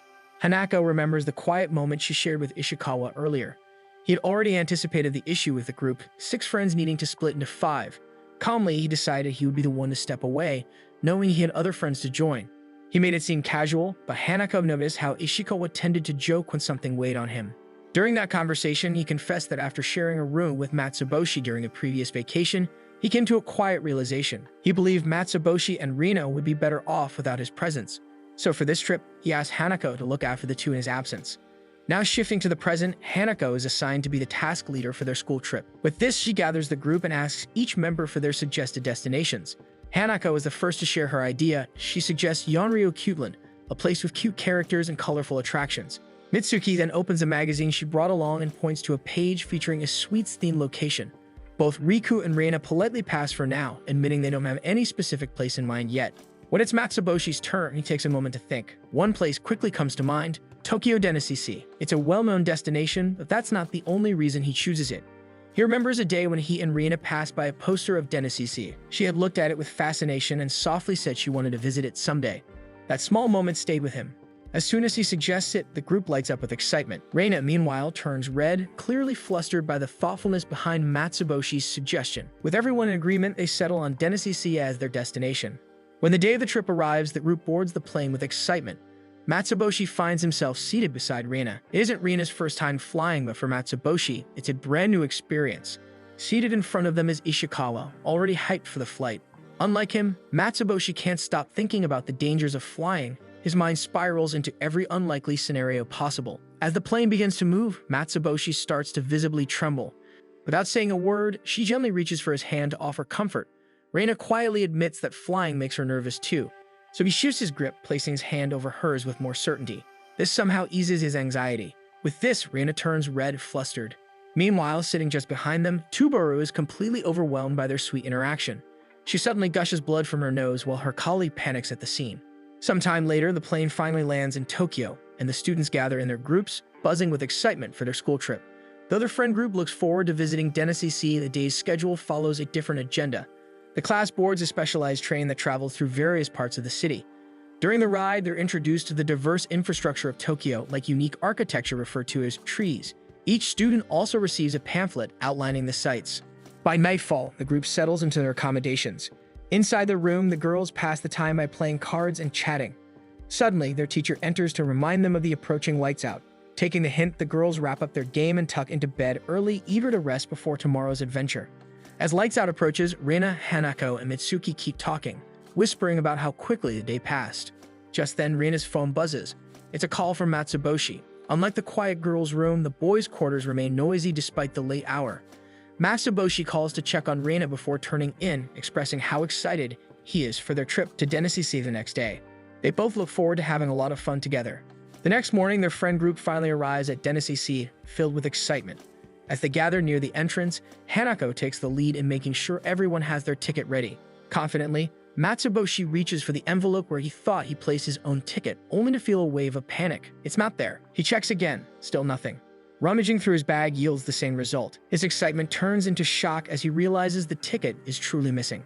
While everyone gibbles and chats excitedly about the adventure ahead, Matsuboshi stands frozen, panic rising over his lost ticket. Riku teases that forgetting something so important is like being a little kid, causing Matsuboshi to hesitate before finally admitting the problem. Hanako quickly suggests he return to their accommodation to retrieve it, especially since he's certain it was in his luggage. With the group needing to start the tour without him, Reina can't help but feel disappointed. Her excitement for the day feels dimmed. Still, she puts on a brave face and comforts Matsuboshi, just as he always does for her when she's the one who messes up. Their friends also agree, encouraging him not to worry. With no time to waste, Matsuboshi runs off back to their place. Arriving at the accommodation, Matsuboshi quickly checks through his suitcase and breathes a sigh of relief when he finds the ticket. It must have fallen during packing. Just as he prepares to rush back, Tubaru and Miyahara show up at the door to check on him. But their expressions quickly change as they glance at their phones. There seems to be a problem. Meanwhile, the girls are already making the most of their time at Dennisisi. They try on colorful headdresses, eat sweet treats, hop on thrilling rides, and explore the vibrant attractions. Laughter fills the air as they enjoy each moment, though Reina seems worried. Later, while resting at a cafe, they hope Matsuboshi will arrive in time to join the fun. Unfortunately, Hanako checks her phone and discovers that the train is temporarily out of service and won't resume for another hour. Hearing this, Reina's cheerful mood fades. She had looked forward to sharing the day with him after all. On the other hand, Matsuboshi is wandering the streets, torn between waiting for train service to resume or finding an alternate route to Dennisisi. As he weighs his options, he hears Tubaru calling out to him. She and Miyahara have rented a car and are heading to Dennisisi as well. Without hesitation, they offer Matsuboshi a lift. Tubaru tries to act professional, claiming their visit is purely for work-related observation, but Miyahara, being more candid, admits they're going for fun too. Grateful for the timely offer, Matsuboshi quickly hops into the car, determined to make it in time. Once Miyahara starts the engine, Matsuboshi immediately clutches his seatbelt as she takes off at a startling speed, the car swerving through the road with reckless enthusiasm. Thanks to Miyahara's wild driving, Matsuboshi arrives at Dennisisi in no time. He quickly thanks his teachers before dashing into the theme park to rejoin his friends. He finds them at the cafe, surprised by how fast he made it back. But before he can explain, Reina grabs his arm and pulls him to catch the parade. They run through the crowd, leaving the others behind. Reina, eager to make the most of their time, leads Matsuboshi down the shortest path she can find to catch up with the parade. That day, Reina and Matsuboshi spend every moment together, riding attractions, taking pictures, trying out snacks, sightseeing, and just having fun. Time slips away quickly, and soon it's time to leave. On the train ride back to their accommodation, Riku, Hanako, and Mitsuki chat about their day, glancing at Reina and Matsuboshi, who are asleep side by side. It's clear to everyone that the two must have had an unforgettable time together too. The following day, Ishikawa eagerly asks about what happened at Denisizi. Hanako recounts the day's events, and as she talks, Ishikawa listens intently. However, seeing Matsuboshi and Reina together, he ends with a quiet remark he could never compete with Reina. Hearing this, Hanako feels a pang of sympathy for him. Soon enough, the class trip comes to an end, and everyone heads back home. At the Aharen residence, Eru and Ren are playing a video game together in the living room. Ren keeps losing to Eru, who has been practicing the game, so when Ren suggests switching to a new one, she quickly declines. Their conversation is cut short when Reina walks through the door. She hands them oddly shaped keychains as souvenirs, but the sisters exchange looks of confusion, unsure what to make of the strange design. Meanwhile, Matsuboshi also arrives at his home and is greeted energetically by his younger sister, who seems unusually cheerful. She is being especially attentive to him, even offering to massage his back. But her kindness isn't for free. Her true motives come out when she realizes he still hasn't mentioned bringing back a souvenir. To clear her doubts, Matsuboshi's sister decides to ask him directly about the souvenir. As expected, Matsuboshi forgot to give it to her, but assures her he definitely bought one. When he shows it to her, it turns out to be the same odd-looking keychain Reina gave to her sisters. Her expression drops, but Matsuboshi quickly realizes the mistake and pulls out the actual gift, a soft, adorable stuffed toy. The keychain was his own souvenir, not hers. Upon seeing the stuffed toy, her face lights up with surprise. She didn't expect Matsuboshi to pick something so perfectly suited to her taste. Unsure how to express her feelings, she bolts to her room, shuts the door, and admires the stuffed toy alone. In the quiet of her room, she silently thanks her brother for thinking of her. Meanwhile, Matsuboshi sits alone in his room, staring at the pile of impulsive purchases he made during the trip, not really sure why he bought any of them. Back in class, the group can't stop talking about their experiences at Denisizi. Riku, however, remains quiet, her thoughts stuck on the remark she made when Matsuboshi lost his ticket. She worries he might still be upset with her. Wanting to apologize, she gathers her courage to face him, but the moment she turns to speak, panic takes over. She runs out, unaware that Matsuboshi only wanted to ask her for photos from the trip. In the comfort room, Mitsuki finds Riku still visibly troubled. She gently advises that if Riku is truly that worried, then apologizing might help ease her mind. Taking her words to heart, Riku returns to class and bravely faces Matsuboshi. With tears welling in her eyes, she apologizes sincerely, though Matsuboshi looks confused at first, not understanding what she's referring to. After Riku explains everything, Matsuboshi simply admits he has already forgotten about it. Riku, now more emotional, thinks to herself that everyone in their group must be saints, and she's the only one who feels guilty over such a small thing. That day, Matsuboshi is quietly walking alone when he bumps into Ren, who's looking at a display of keychains. Ren says he's picking out a gift for Reina's upcoming birthday. This surprises Matsuboshi. Reina never mentioned it, but now he knows her birthday is soon. The idea of surprising her with a present excites him. Back in class, Matsuboshi tries to figure out what kind of gift Reina might like, but asking her directly feels awkward, so he decides to ask other girls what they want as a gift. Unfortunately, this plan backfires. When he asks Mitsuki, she instantly assumes he's hitting on her and trying to cheat on Reina, so she runs off in a panic. Then, when he casually questions Riku about her preferences, she overthinks his motives. She assumes he's trying to find out her weaknesses to blackmail or trap her, and she also runs away. Matsuboshi is left even more confused than when he started. After all the unexpected reactions from the girls, Matsuboshi decides to do his investigation alone without asking anyone else for help. While walking home, Reina clings to Matsuboshi's arm while he keeps a straight face. His mind is still racing, trying to think of the perfect gift for her birthday. With the days passing by so quickly, he's starting to feel anxious and pressured. Just then, Reina's eyes light up as she spots a taiyaki stall nearby. Matsuboshi watches her closely and suddenly assumes she might be interested in stocks, maybe even planning to invest and increase her profits. The thought stresses him out. He begins to overthink the risks and complications. With his hands shaking nervously, he looks at Reina for answers. But to his surprise, she simply offers him a fish-shaped bread she just bought. It turns out things aren't as complicated as he imagined. Reina simply wanted to eat. She happily shares half of her taiyaki with Matsuboshi. Reina had long noticed a change in Matsuboshi's behavior. Thinking he might be going through something, she gently offers to listen. Left with no other option, Matsuboshi finally opens up and admits he's been struggling to pick out the perfect gift for her birthday. Although Reina never expected a present, she's touched by his sincerity, especially since she never even mentioned her birthday to him in the first place. When her birthday finally arrives, Reina has only one wish: to celebrate with friends. Wanting to make it special, Matsuboshi gathers everyone close to her and throws a small party. Surrounded by the people she cares about, Reina realizes how rare and special this birthday truly is. Even though Reina insists she doesn't want a birthday present, Matsuboshi still gets her one, a life-size doll of himself. Reina seems to like it too. But before they can talk more about it, their friends launch another burst of confetti, this time to celebrate Matsuboshi's birthday as well. As it turns out, the two of them share the same birthday. Without realizing it, they each plan a birthday party for the other, much to everyone's amusement and delight. Now it's Reina's turn to give her gift. She shyly pulls out a box wrapped with a red ribbon and hands it to Matsuboshi. She keeps it a secret, nervous about how he might react, but still determined to celebrate the day with him.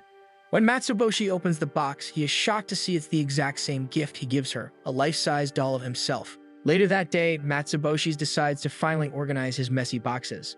While sorting through the clutter, he finds old textbooks and notebooks from past years.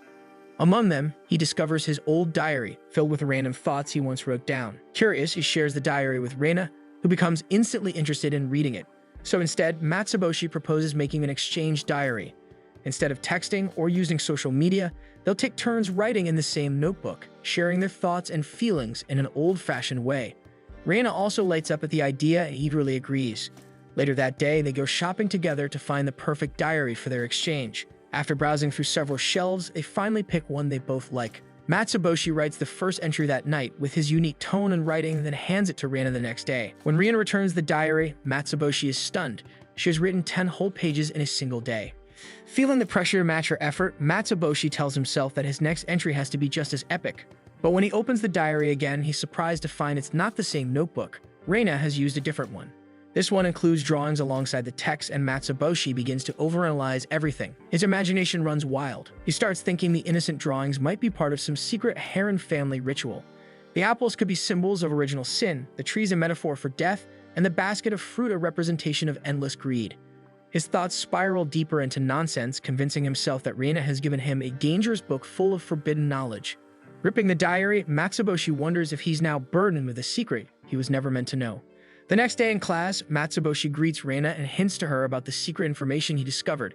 With a serious face, he assures her that no matter what happens, he'll stay by her side. Reina, caught off guard by his unexpected kindness, blushes deeply and becomes flustered, unsure how to respond. Just as Matsuboshi is about to return the diary for their daily exchange, Reina surprises him by pulling out another notebook, their actual diary. It turns out the one Matsuboshi has been holding is Ren's notebook. Apparently, Ren had gone apple picking recently, and the drawings inside were just from that trip. In that moment, Matsuboshi realizes he had been completely overthinking everything. There were no rituals, no hidden messages, and definitely no human sacrifices, just a big misunderstanding. Later that day, the friend group, led by Ishikawa, gathers together as he proposes an activity for the upcoming holidays. They're planning a group Christmas party, but Matsuboshi speaks out, hoping he and Reina can spend Christmas alone since they'll be their first together. Though flustered by the way he says it, Reina agrees. She wants to spend the holidays with him too. Their friends are understanding and give their blessings, letting the two plan something special. That day, Matsuboshi and Reina search online for the perfect Christmas date spot. They even flip through magazines looking for romantic recommendations. That night, back at home, Reina seems a bit restless as she prepares for Christmas. She tries on several outfits in front of the mirror, wondering what would be best. But after some time, she simply stares at herself and decides she'll just be herself this Christmas. The next day, Matsuboshi waits excitedly for Reina when she suddenly calls out to him from behind. She's wearing a cozy winter outfit and has even changed her hairstyle, which instantly catches his attention. Matsuboshi can't help but compliment how beautiful she looks. They head to the place they planned together, a festive plaza with a towering Christmas tree glowing in the center. The lights sprinkle and snow fills the air, but despite the magical view, Reina seems a little off. She looks tired and isn't as cheerful as usual. Concerned, Matsuboshi looks at her closely and gently holds her face. Reina closes her eyes, thinking he's about to kiss her, but instead he places his hand on her forehead. Just as he suspected, she has a fever. Matsuboshi's expression turns serious as he realizes Reina is sick and needs to take care of her first. Because of Reina's condition, the two decide to head home. However, Reina is hesitant. She doesn't want to ruin their plans just because she's sick. But even as she speaks, she's already swaying on her feet, clearly about to faint from pushing herself too hard. Seeing this, Matsuboshi gently insists that they go home. He tells her not to worry, they still have plenty of time to make new memories. Then, without another word, he wraps his scarf around her and lifts her onto his back to carry her home. Arriving at Reina's home, she tells Matsuboshi that she's alone today. Raidou and Reina are out with friends, so Matsuboshi decides to take care of her. He carries her up to her room and gently lays her in bed as she falls asleep peacefully. Even though their plans for the day didn't go as expected, Reina's health is what matters most, and she quietly thanks Matsuboshi before drifting off. As he looks around her room, Matsuboshi's eyes land on a piece of paper on her desk. It's a flyer from a college. He stares at it curiously, but before he can think more about it, Reina lets out a soft sigh, catching his attention. When he turns to check on her, she opens her eyes slightly, then suddenly wraps her arms around him and pulls him into bed with her. Apparently, she thinks she's hugging the life-size doll of Matsuboshi, unaware that this time, it's the real one. Reina doesn't seem to let go at all, clinging tightly to Matsuboshi in her sleep. He wouldn't mind if not for the sudden sound of a voice coming from downstairs. It's not Eru's or Ren's, so it must be her parents. Panicking at the thought of being caught in Reina's room, Matsuboshi knows he has to act fast. When Reina's mom comes up to check on her, she finds Reina hugging the life-size doll, while Matsuboshi sits stiffly on the side, pretending to be another doll. He holds his pose as long as he can, with his heart pounding, but the act doesn't last. Eventually, Matsuboshi breaks character and confesses his presence. To his surprise, Reina's mom doesn't get angry. Instead, she smiles warmly and simply thanks him for taking care of Reina. The two of them decide to take the conversation downstairs over some drinks. Although Reina's mom keeps telling Matsuboshi not to be nervous, she's clearly shaking too, so Matsuboshi ends up telling her the same. Reina's mom explains that she rushed home upon hearing her daughter had a fever. She was worried the situation might disappoint Matsuboshi, but he admits that spending Christmas like this isn't disappointing at all. In fact, he's been wanting to meet her for a long time. Reina's mom smiles at his honesty. She tells him that both she and her husband work a lot, so they're rarely home. Still, she believes Matsuboshi has been a good influence on Reina, not just today, but overall, helping her grow and encouraging her dreams. Their conversation shifts to college. Matsuboshi mentions the flyer he noticed in Reina's room, sensing she wants to study in another prefecture. Reina's mom quietly hopes Matsuboshi might follow her there. Matsuboshi, however, admits he hasn't thought that far ahead. Even so, he promises her that no matter where they go, nothing will change between him and Reina. Reina, who has been listening from behind the stairs, suddenly runs and hugs Matsuboshi tightly. She's been scared to bring up the topic of college, afraid he might not take it well. But hearing his words, she realizes that Matsuboshi only wants her to follow the path that makes her happiest. He believes they'll be reunited anyway, no matter where life takes them. Reina begins to cry, overwhelmed with relief, and Matsuboshi gently wipes her tears with his towel. Meanwhile, her mom, who's also been listening nearby, can't help but shed tears too. Reina turns to comfort her, patting her head. Since Reina's fever has improved, she finally asks Matsuboshi why he was at her house. He explains everything that happened. Only then does Reina realize that the one she hugged in bed earlier wasn't the life-size doll, but the real Matsuboshi himself. Embarrassed, she quickly turns red. The next day, the two walk to school together and talk about what they want to do in the future. Reina reveals that she wants to become an art teacher. Unbeknownst to him, he's actually the reason behind her dream. Back when they started exchanging diaries, Matsuboshi encouraged her to teach something she loves. He believed that doing so would help her enjoy her work and build her confidence. Without realizing it, Matsuboshi helped Reina discover what she truly wants for herself. In her third year of high school, Matsuboshi and Reina remain seatmates, still surrounded by their usual group of friends. With a fresh school year ahead, they'd vow to make it count. A new face enters the classroom, Henzen, their new homeroom teacher. It's her first year on the job, and she's noticeably younger than their former teacher, Tubaru. Still, she is fueled by a lifelong dream of becoming a teacher, and because of this, her optimism clashes with the class's usual dull and uninterested vibe. Before starting, Henzen recalls a warning from Tubaru to be cautious of Matsuboshi and Reina, whose so-called esteem once drove her to a nosebleed. Misunderstanding the warning, Henzen assumes the pair is physically violent toward teachers. With this, she pads her shirt with books for protection, but what she witnesses next goes far beyond her imagination. She finds Matsuboshi and Reina hanging from the ceiling. This startles Henzen so much that she lets out a loud scream. Convinced they're trying to intimidate her because she's new, she scrambles to pull out the school's guidelines, only to realize there's no rule that covers such strange behavior. In that moment, she feels like she's already failed as a teacher. However, the confusion is soon cleared up when Ishikawa speaks up. Reina can't see the blackboard properly because Higa, a large student, is seated right in front of her, blocking her view. Reina, being small, has no other option. Matsuboshi backs up this claim, and Henzen is visibly relieved to learn the true reason behind the odd scene. With this, the class suggests redoing the seating chart to fix the issue, and Henzen eagerly agrees. To everyone's surprise, Matsuboshi and Reina still end up seated next to each other. Henzen can only sigh in quiet protest. Later that evening, Henzen meets with Tubaru and Miyahira for dinner.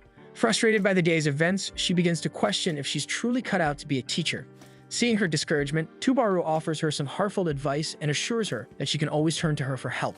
Her words of encouragement reignite Henzen's motivation. A few drinks in, Tubaru starts getting tipsy. Just as Henzin is about to bring up Matsuboshi and Reina, she spots the two of them not far from their table. Hearing this, Tubaru immediately fumes. It's far too late for students to be out, she says. In her flustered state, she suddenly begins coughing up blood, causing Miyahira to panic. It's in that moment that Henzin finally grasps what Tubaru meant by esteem. But as Miyahira tends to Tubaru and gently lays her on her lap, Henzin begins to feel strange herself. Her body heats up, her face flushes red, and before she can say anything, she collapses face first onto the table. As Henzin walks through the hallways, she reminds herself of her goal, to be a dependable teacher her students can trust. But when Matsuboshi suddenly appears carrying Reina in a rather awkward position, Henzin freezes in shock. Flustered, she fumbles through the school's guidelines once more, desperately searching for a rule to address the situation, but finds nothing. Overwhelmed by panic, Henzin lets out a shriek and bolts away from them. Thankfully, Reina returns to her normal shape shortly after with a few more stretches. That afternoon, Tubaru pulls Henzin aside and brings her to the school gym. There, she emphasizes the importance of staying active and moving around, insisting it's essential for both body and mind. Since Tubaru is her role model, Henzin follows her lead without question. Even Miyahira, who had no intention of exercising, gets forced into the session. The three begin training together, with Tubaru offering tips and encouragement to Henzin. Before long, they're all completely worn out from the workout. As they rest, Miyahira, exhausted, lies down with her head in Tubaru's lap while Tubaru gently helps her drink water. Tubaru starts sharing more advice with Henzin, but she isn't listening. Instead, Henzin finds herself captivated by the sight in front of her, feeling something strange stir inside her. Henzin's thoughts are interrupted when Mitsuki approaches her. Tubaru takes the chance to remind Mitsuki about her post-graduation plans to study abroad. Though Mitsuki remains uncertain, Tubaru lightens the mood by challenging her to a sparring match in the boxing ring, an invitation Mitsuki accepts. Once inside the ring, Mitsuki throws quick, determined punches, but Tubaru effortlessly dodges each one with a calm, unreadable expression. Watching from outside, Henzin can't help but be impressed by the contrast between the two. Tubaru casually explains that her reflexes were honed for the exhausting daily scenario of surviving Matsuboshi and Reina's esteem during the previous school year. As Mitsuki begins to falter in the ring, Tubaru calls out her hesitation. She tells Mitsuki that if she continues to doubt herself, she might not be ready to go abroad at all. Just then, Riku enters the gym and enthusiastically cheers for Mitsuki. Hearing her voice throws Tubaru off guard. She suddenly recalls how close Mitsuki and Riku have grown. In that moment, Tubaru realizes the root of Mitsuki's doubts, the fear of being separated from her friends. The thought of long-distance friendships weighs heavily on her. As Tubaru reflects on this, the overwhelming emotion triggers a powerful surge of esteem. Tubaru doesn't even need to be hit. Her nose begins to bleed and she dramatically passes out in the ring, defeated by sheer sentiment. Their sparring ends with Tubaru collapsed on the floor and Henzin rushes over to check on her while Riku quickly embraces Mitsuki. Witnessing the scene, Henzin once again feels the heat of esteem rising within her. Afraid her students might see her lose composure, she hides her face in embarrassment. The following day, the class begins their one-on-one career path consultations. Henzin sits at her desk. To her surprise, the first student to approach is Mitsuki, who suddenly drops down from the ceiling. Unlike Matsuboshi and Reina, who are more infamous for causing Tubaru's nosebleeds with their chemistry, Mitsuki has more tendency of being violent, so Henzin keeps her guard up.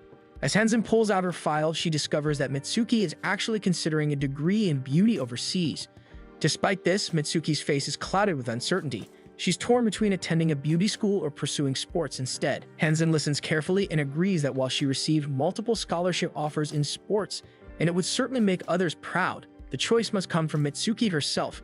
She needs to know what she really wants. At that moment, Mitsuki recalls a childhood memory, and for a while, everything becomes clearer. She finally makes her decision.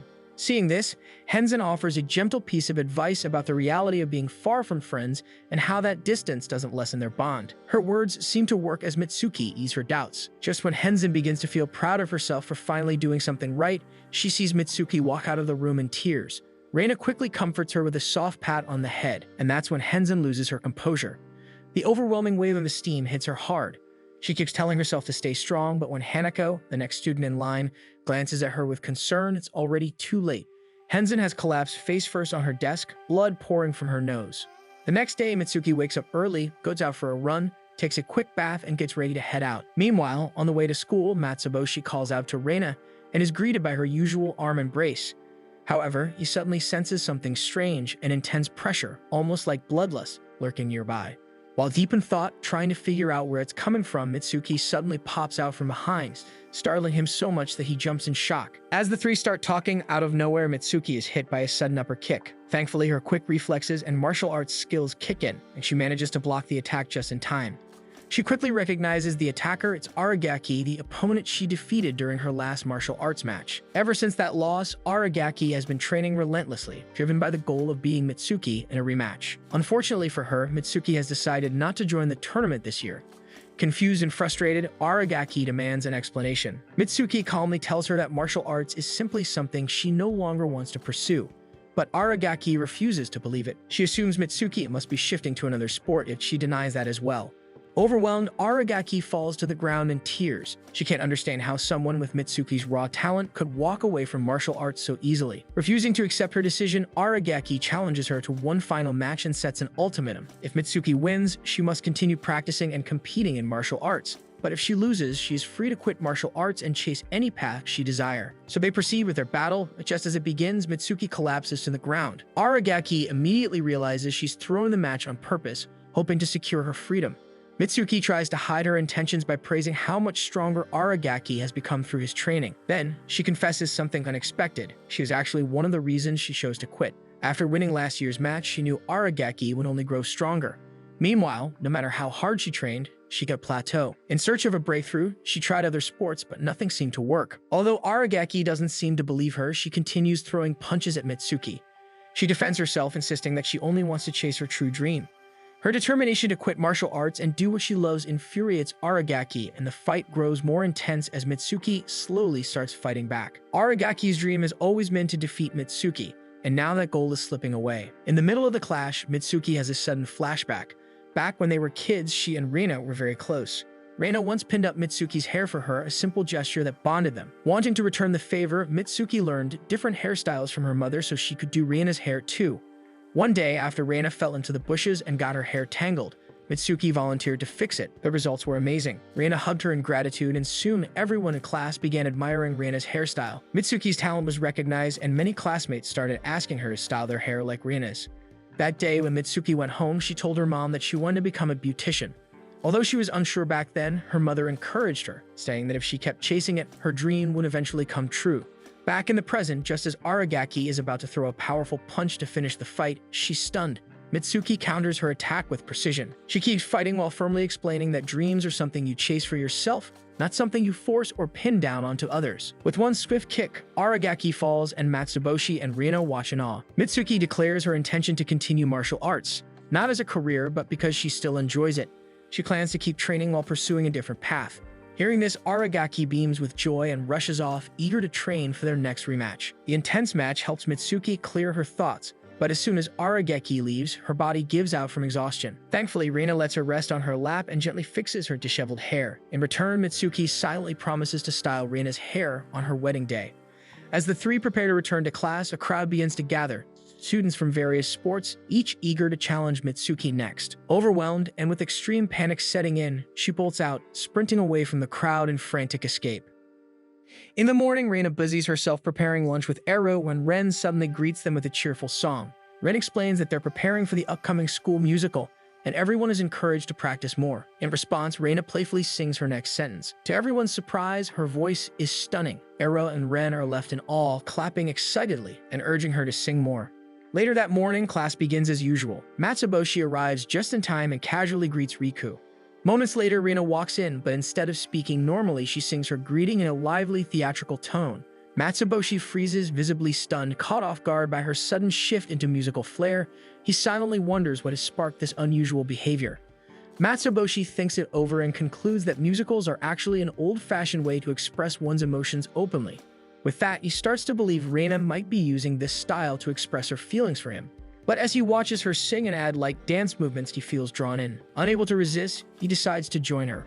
Matsuboshi stands up, responds to Reina's musical greeting with a cheerful tune of his own, and adds playful dance steps to match. Seeing Reina turn red at his performance, he thinks that turning the day into a musical might actually be the perfect idea.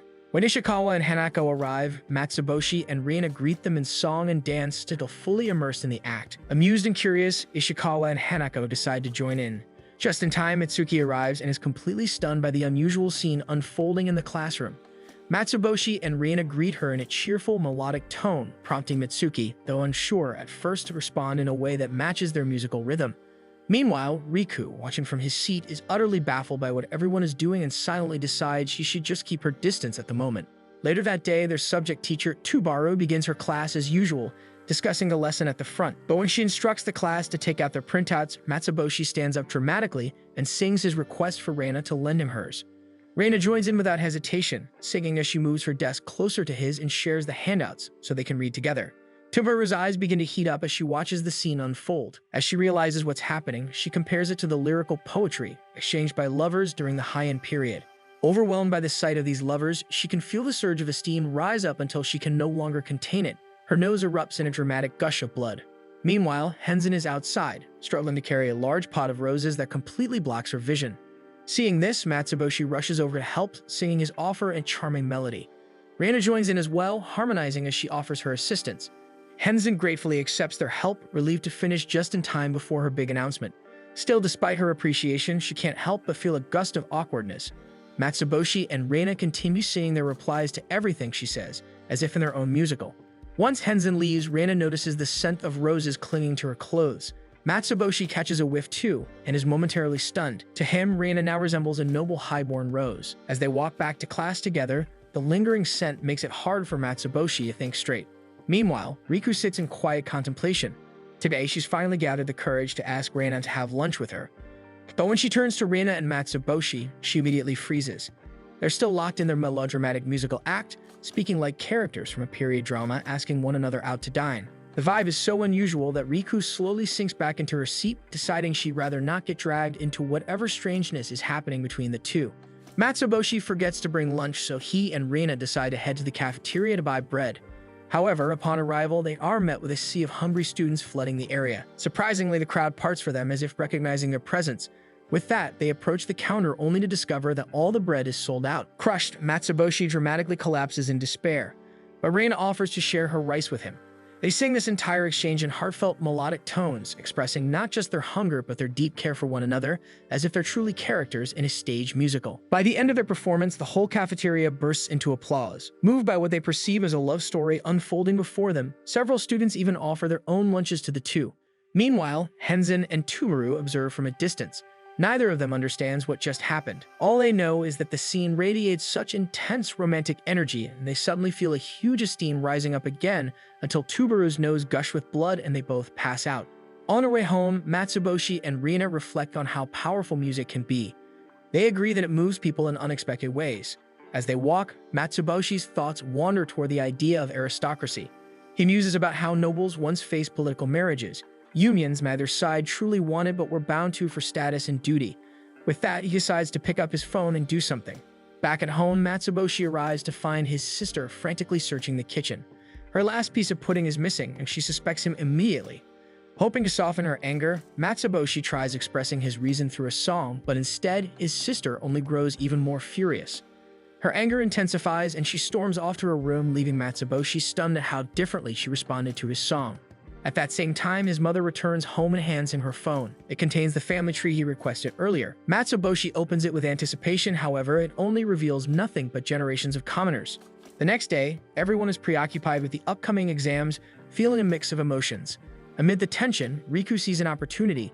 This could finally be her chance to experience a group study session with her friends, something she's always dreamed of. Excited, she approaches Matsuboshi and Reina first, and both agree to the idea. With this, Riku invites more friends, calling out to Hanako and Ishikawa. While Ishikawa initially hesitates, Hanako cheerfully volunteers to go with him, leaving him no choice but to join in. After school, the group gathers as planned, but the atmosphere turns out differently than Riku imagined. Everyone is intensely focused on studying, which she did not expect. To make things worse, Mitsuki, her closest friend, is absent, leaving Riku without someone to talk to or share her thoughts with. Feeling like everything was a waste of time, Riku quietly bursts into tears. Ishikawa notices her, and sensing her sadness, pretends to be exhausted from studying. To lighten the mood, he suggests they take a break and play a game. Luckily, Riku came prepared and brought a board game with her. Even Reina, who was initially nervous about playing a game for the first time, eventually agrees to join. Seeing this, Riku's spirits finally start to lift. To determine the playing order, they decide on a quick round of rock, paper, scissors.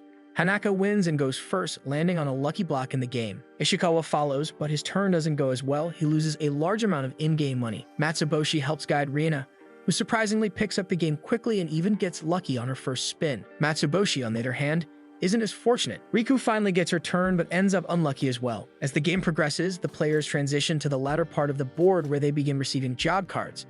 Hanako lands a stable job as an office worker, while Ishikawa scores as an athlete, earning more than Hanako. Reina's good fortune also continues as she becomes a high-paying animator. Matsuboshi draws a job card for an inspector, while Riku, feeling hopeful, eagerly awaits her turn. But to her dismay, she ends up losing money instead of securing a job. The group soon reaches a fork in the game, the normal path, which is safer, and the spicy path, filled with chances of both great rewards and devastating losses. Hanako, choosing safety, takes the normal path and earns a small bonus. Ishikawa follows her route but unfortunately lands on a bad space, going back 4 spaces into the game. Reina, on the other hand, boldly chooses the spicy path and hits the jackpot. Her net worth multiplies by 10, making her the richest player in the game. While Reina's good fortune continues to soar, Matsuboshi seems trapped in a streak of bad luck, losing money at nearly every turn. As the game progresses, Reina accumulates wealth round after round, and the gap between them grows wider. Yet Matsuboshi remains determined not to lose heart. He gathers his focus, trying to keep up with Reina. At last, fortune seems to smile on him as he lands on a job-changing card. The options include high-paying professions like lawyer or doctor, but Matsuboshi, thinking unconventionally and with Reina's progress in mind, chooses a riskier path, being a gambler. His friends question his decision, but Matsuboshi insists it's a profession that comes with both risk and reward. As he spins the wheel, the tides finally turn. To everyone's surprise, he earns millions at every chance, the money stacking up rapidly in front of him. Eventually, the group reaches a mandatory stop at the casino, where players can place high-stakes bets with the chance to either win big or suffer heavy losses. Hanako, playing it safe, chooses to skip her turn. Ishikawa also follows, avoiding the risk. Even Reina, despite her massive fortune, decides not to gamble. But when it's Matsuboshi's turn, he stuns everyone by going all in. With a serious look, he places his entire 20 million yen on the line. Not stopping there, he even wagers his apartment as collateral and borrows an additional 40 million yen from the bank. His friends look on in horror, trying to reason with him and talk him out of it. Yet Matsuboshi remains firm, delivering a dramatic speech about seizing chances and embracing life's uncertainties. With everything at stake, he spins the wheel. The tension rises until the wheel lands on an unfavorable result. Just like that, Matsuboshi loses it all. Not only is his fortune wiped out, but he also ends up buried in debt, owing a total of 120 million yen. Riku, unfortunately, loses a turn due to her current card, and with that, Reina is declared the winner, having the largest fortune by the end of the game. As they consider playing another round, Matsuboshi's stomach growls. With this, Ishikawa offers to buy snacks and Hanako decides to tag along.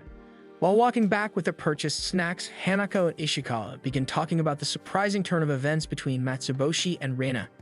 Hanako shares her mixed feelings, admitting that many things in high school didn't go the way she had hoped. Ishikawa listens closely, offering words of comfort and understanding. As they continue to walk, Hanako suddenly slows down and comes to a full stop. Without much ado, she confesses her feelings to Ishikawa. Ishikawa's reaction did not change at all. He only paused before gently apologizing, unable to return those feelings. Though Hanako accepts his response, the sadness in her eyes forms tears. She admits that it's not easy to stop her feelings towards him. Still, she proposes a pact to stay the same as they always have, keeping their friendship unchanged, and Ishikawa cheerfully agrees to this. When they return to their study spot, the group is filled with cheer. Bags filled with snacks and drinks are laid out, and with everyone exhausted, they declare the study session officially over. It's now time to party. Laughter fills the room as they celebrate, clinking cups and enjoying the moment. Riku tears up because of happiness, overwhelmed that her dream of a joyful high school memory is finally real. But the next morning, as the exam begins, reality sets in. Riku stares at her paper, holding back her tears, telling herself not to regret anything, even if she has nothing to answer. That morning, Henzen announces the upcoming cultural festival and urges everyone to prepare. While thinking about it, Matsuboshi is interrupted by Reina, who hands him their daily diary exchange. On her walk home, Matsuboshi recalls the career path survey due next week, prompting Reina to ask about his future plans. However, Matsuboshi simply says he wants to support Reina in whatever she chooses, without much thought for his own path.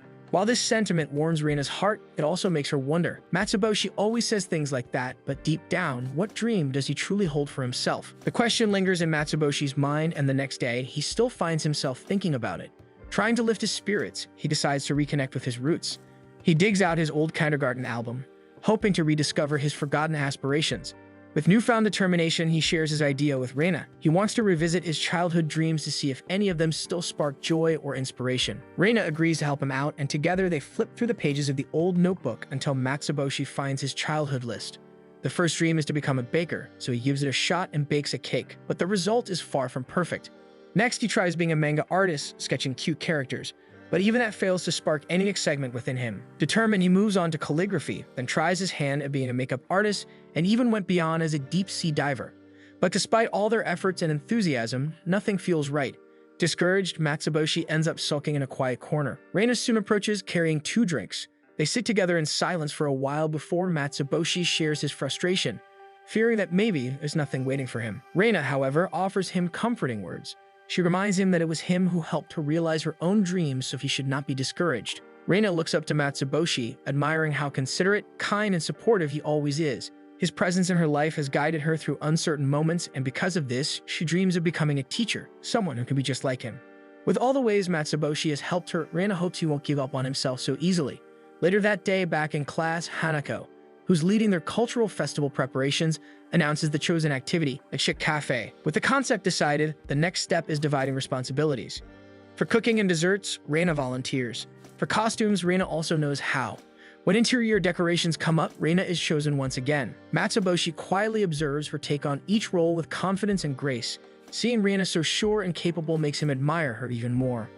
However, the class can't rely on Reina for everything. Hanako then makes a bold suggestion. Reina should become the director of their cafe project. This way, she could oversee the entire operation rather than shoulder every task. Reina hesitates at first, unsure if she's ready for the responsibility. But Matsuboshi sees the opportunity as a perfect stepping stone. If she wants to be a teacher one day, then leading the class now is a meaningful start. Their classmates agree, offering their encouragement and support, which helps lift her spirits. Matsuboshi tells her to follow her heart. After taking a moment to reflect, Reina finally accepts the role and everyone cheers her on, ready to help however they can. As preparations begin, the classroom fills with energy and movement. Reina throws herself into the work, organizing tasks and checking on everyone. Matsuboshi watches her from a distance, quietly admiring her. Yet deep down, a quiet uncertainty lingers. While Reina is clearly finding her path, he wonders what lies ahead for him. Throughout the day, everyone keeps approaching Reina for comments and suggestions, making her even busier as time goes on. More and more classmates gather around her, relying on her direction, and Matsuboshi finds himself unable to get close. He holds himself back from interrupting. Even during the cooking preparations, Reina effortlessly teaches Reiko how to make macarons, guiding her until she sees successful results. Watching from a distance, Matsuboshi can't help but admire her. Since the cafe decorations are still far from finished, the girls decide to work on them together while enjoying the macarons they made earlier. Riku freezes in amazement. It's like a rare girls' night out, but as she looks around, a wave of emotion hits her. High school might be ending soon. While everyone is focused on the decorations, Mitsuki brings up something she's quietly noticed. Matsuboshi and Reina haven't been spending as much time together lately. Some even wonder if there was a fight, but the truth is, they've all just been too busy. Despite this, they believe that once the cultural festival is over, things will return to how they used to be. Meanwhile, Matsuboshi, still working alone in the classroom despite the late hour, is interrupted by Ishikawa, who comments on how he and Reina haven't been walking home together lately. Matsuboshi admits he misses her, but he's also realized how much of his world revolves around her. Wanting to discover his own path, he chooses to keep his distance for now, hoping it will help him understand what he truly wants for the future. But Ishikawa disagrees, believing Matsuboshi can still figure out his career while keeping Reina close as a positive influence on him. That night, Matsuboshi is moved by Ishikawa's words and writes down his thoughts in their exchange diary. The next day, as he prepares to hand the diary to Reina, he sees how busy she is. Instead, he quietly slips it under his desk, deciding to give it to her when things calm down. That afternoon, Reina enters the classroom carrying a pile of boxes stacked so high that she can barely see in front of her. As she walks past the desks, she accidentally bumps into Matsuboshi's, causing the diary to fall to the floor from the impact. She picks it up, and upon opening it, her eyes widen as she reads the thoughts Matsuboshi had written the night before. Later that evening, with the cultural festival happening the next day, the class stays late to finish the remaining preparations. While working, Ishikawa and Matsuboshi chat quietly about the future that awaits them. With college approaching, they understand they will need to study more seriously than ever. Meanwhile, Riku grows emotional, not wanting any of it to end. But Reina tells them that tomorrow, after their class activity, there's something she wants to show everyone. Not long after, Matsuboshi finishes crafting the signage for their chic cafe. When he reveals it to the class, everyone is impressed. With that, the preparations are finally complete. Before heading home, Reina suggests taking a group photo to remember the moment, and everyone happily gathers for the picture. Just as they're about to part ways, Ishikawa proposes a bold idea, exploring the school at night. The suggestion sparks immediate interest from the group. One by one, they agree to join, and even Hanako, though hesitant at first, eventually follows. The night ends with laughter and footsteps echoing through the campus. After Reina arrives home that night, she stays up late working on something at her computer, causing her to fall asleep in a late hour. The next day, the festival is about to begin. Matsuboshi walks toward the venue with excitement, but as he goes, he notices Ishikawa sneaking up behind him. Ishikawa jokes that Matsuboshi must have eyes on the back of his head, but Matsuboshi doesn't laugh. There's something else weighing on his mind. When Matsuboshi finally reaches the venue, Hanako immediately approaches him with a worried expression. Reina hasn't arrived yet, despite promising the night before that she would be early. What's more concerning is that she hasn't responded to any of Hanako's messages. At first, they assume she may have overslept, but Matsuboshi knows that isn't true. Reina called him that morning, saying she was already on her way. Matsuboshi tries to think, considering the possibility that Reina may have fallen asleep during her bus ride. Still, a part of him wonders if she just didn't want to come. But Ishikawa disagrees. He believes something might have happened, and that going to check on her is the right thing to do. The classmates also agree and urge Matsuboshi to find her. Without wasting another second, Matsuboshi rushes out, heading in the direction where he believes Reina might be. Reina ponders quietly by the sea, standing at the water. She reflects on how everything went wrong today. Earlier that morning, while having breakfast with her younger siblings, Ren commented on how exhausted she looked. Eru, noticing it too, gently suggested she take the bus instead of walking. Reina followed their advice, but she ended up accidentally falling asleep during the ride and missed her stop. To make matters worse, her phone died. The next bus wouldn't arrive for a while, and with the festival already underway, she imagines her classmates upset and disappointed in her. To her surprise, a familiar voice calls out from behind. It's Matsuboshi. He tells Reina she's mistaken. He thought he saw her board the bus that morning, so he followed his hunch and found her there. Gently, he reassures her that no one is angry. In fact, the cafe is running smoothly, and it's all thanks to her hard work and planning. Though his words are meant to comfort her, Reina sees it differently. If things are going well without her, then maybe she's not needed after all. She hesitates, unsure if she should still go. Matsuboshi, seeing her doubt, says he's willing to stay by her side if she truly doesn't want to return. But before she can make a decision, he calls their classmates. One by one, they speak to Reina over the phone, warmly encouraging her and letting her know they're willing to wait until she's ready to come back. Matsuboshi continues to comfort Reina, reminding her of how incredible she truly is. But deep inside, Reina only wants to apologize. When she read his exchange diary entry the other day, it left a deep impression on her. While Reina has always admired Matsuboshi, she now realizes he admires her just as much. Her wisdom, hard work, kindness, and how she's respected by everyone around them. He looks up to her as well. Although Matsuboshi remains uncertain about his future, he shares one thing he's sure of. Even if he doesn't have everything figured out yet, he wants to support Reina in the present. He tells her this moment in their lives is something that will only come once. That's why he wants to be by her side for it. Moved by his sincerity, Reina suddenly leaps toward him, causing them both to fall into the shallow seawater. Soaked, she makes her decision. She wants to go, not just for herself, but for Matsuboshi and everyone else in class. With that, they decide to head back together. But before returning to school, they stop by to shower and changing room to freshen up. Luckily, both of them have spare clothes, so they manage to fix themselves quickly. While waiting for the bus, Matsuboshi shows Reina a photo on his phone. It's from the cafe's opening. Reina's guidance made it all possible. When the bus finally arrives, they quickly reach the event just as it's in full swing. As soon as they step into the venue, they're greeted warmly by their classmates. The two quickly change into their outfits and jump right into helping, serving food and drinks, smiling at guests, and working together. Later, when it's time for a break, Reina gathers everyone and leads them to the art room. There a surprise awaits, displaying her creations. Artwork she's been working on for some time now. She says she's always wanted to do something like it, and the place allowed her to display some in there. Now for the main event, Reina switches off the lights, leaving only the glow of the projector. The screen lights up with a video she created, a documentary filled with photos and clips she quietly took over the school year. It's a remembrance of their time together. Reina says it's something they can look back on, even when they go their separate ways. As the video plays, the room grows quiet with mixed emotions. Whatever the future holds, their bond as friends will remain unchanged. Matsuboshi is being thanked by an old woman when suddenly a boundary marker is hurled toward them. Matsuboshi quickly reacts and shields her. The one who threw it is a bald man causing trouble on the property. He yells at Matsuboshi, claiming he has no right to be there. Though the old woman believes the land was split into three among the man's siblings, He insists the entire property belongs to him. He keeps calling Matsuboshi a surveyor, but Matsuboshi calmly replies that he is merely a property inspector. Without warning, the man throws another boundary marker at Matsuboshi's back. But just when he thinks he's hit, Matsuboshi suddenly appears right behind him. Then Matsuboshi pulls out a scanning device and uses it to identify the man's rightful property area instantly. In seconds, boundary markers rise around the man, locking him inside his designated section. With the registry confirmed, Matsuboshi completes his task. The old woman, watching in amazement, asks about his identity, but Matsuboshi only smiles and repeats what he said earlier is just a normal property inspector. Meanwhile, a young girl sifts through a pile of boxes in her home and comes across an old diary. Curious, she asks her grandmother about it. The elderly woman is Reina, now in her later years. Seeing the diary takes her back to her high school days with Matsuboshi. She explains to her granddaughter that it's an exchange diary between her and Matsuboshi. Intrigued, the little girl asks what his grandpa Matsuboshi is like, so Reina begins to tell her a story. After graduating, Matsuboshi returned to their school as a student teacher. He greeted his former teachers after being away for a long time. His first task was to observe a class alongside Ms. Tubaru. Once the class began, Futaba forgot her notebook, so Itsushi, who's beside her, offered to share. They pushed their desks together, and the sweet scene overwhelmed Ms. Tubaru so much that she suddenly had a nosebleed. Blood poured from her nose uncontrollably. Concerned by how serious it looked, Matsuboshi stepped in and offered to help.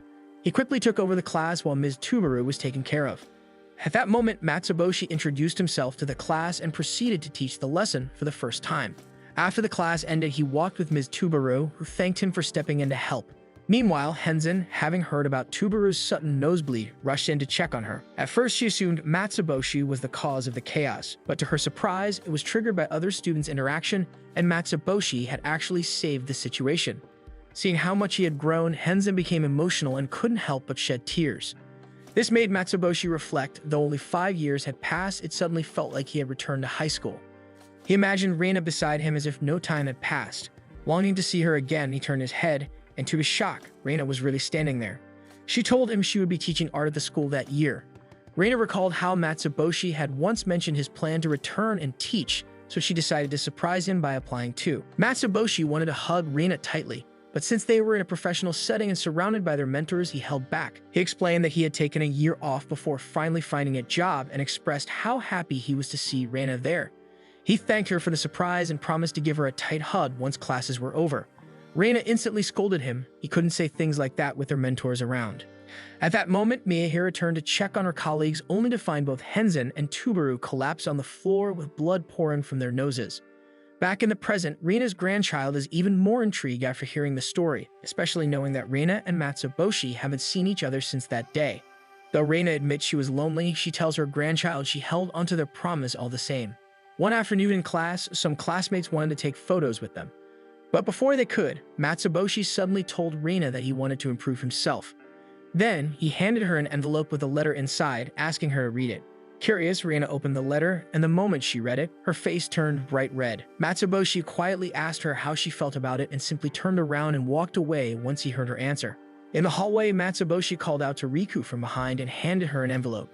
For a moment, Riku thought it was an invoice for all the trouble she had caused, but when she opened it and read the contents, she realized it was actually a letter of gratitude. Overwhelmed by the realization that Matsuboshi didn't hate her, she burst into tears on the spot. Matsuboshi also gave a letter to their teacher, and the moment she opened it, she was so overwhelmed by esteem that her nose began to bleed. That day, Matsuboshi handed out letters to each of his friends one by one, expressing his thanks. Reina, watching this, wondered why he was suddenly giving letters to everyone. Matsuboshi explained that in order to grow as a person, he needed to express his appreciation openly and share his honest feelings with those around him. Their conversation was soon interrupted by a group of classmates who wanted to take photos. Matsuboshi posed, assuming they wanted a picture with him, but it turned out they were more interested in Reina. That afternoon, while Matsuboshi and Reina were hanging out on the rooftop, they decided to set up a camera and take some photos of their own. They posed together between shots. As they sat down, Matsuboshi wondered aloud why everyone was suddenly so eager to take pictures. Then it hit him, it was the last day of classes. Tomorrow would be graduation and soon they would all go their separate ways. At that moment, Reina stood up and said she had something for him too. She handed Matsuboshi an envelope and urged him to read it.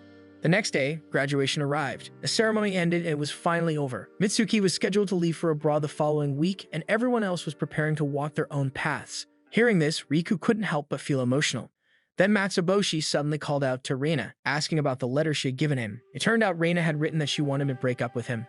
His words were loud enough to catch the attention of their friends, who all turned to look at them.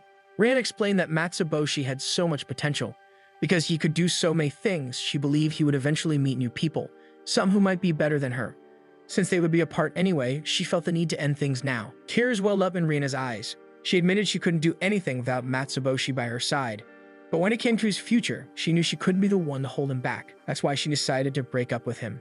Then, unexpectedly, Riku spoke up. She said she never thought she'd experience something so surreal, something that felt like it came straight out of a TV drama or manga. But being surrounded by close friends and living out a joyful high school life like that was all thanks to Reina.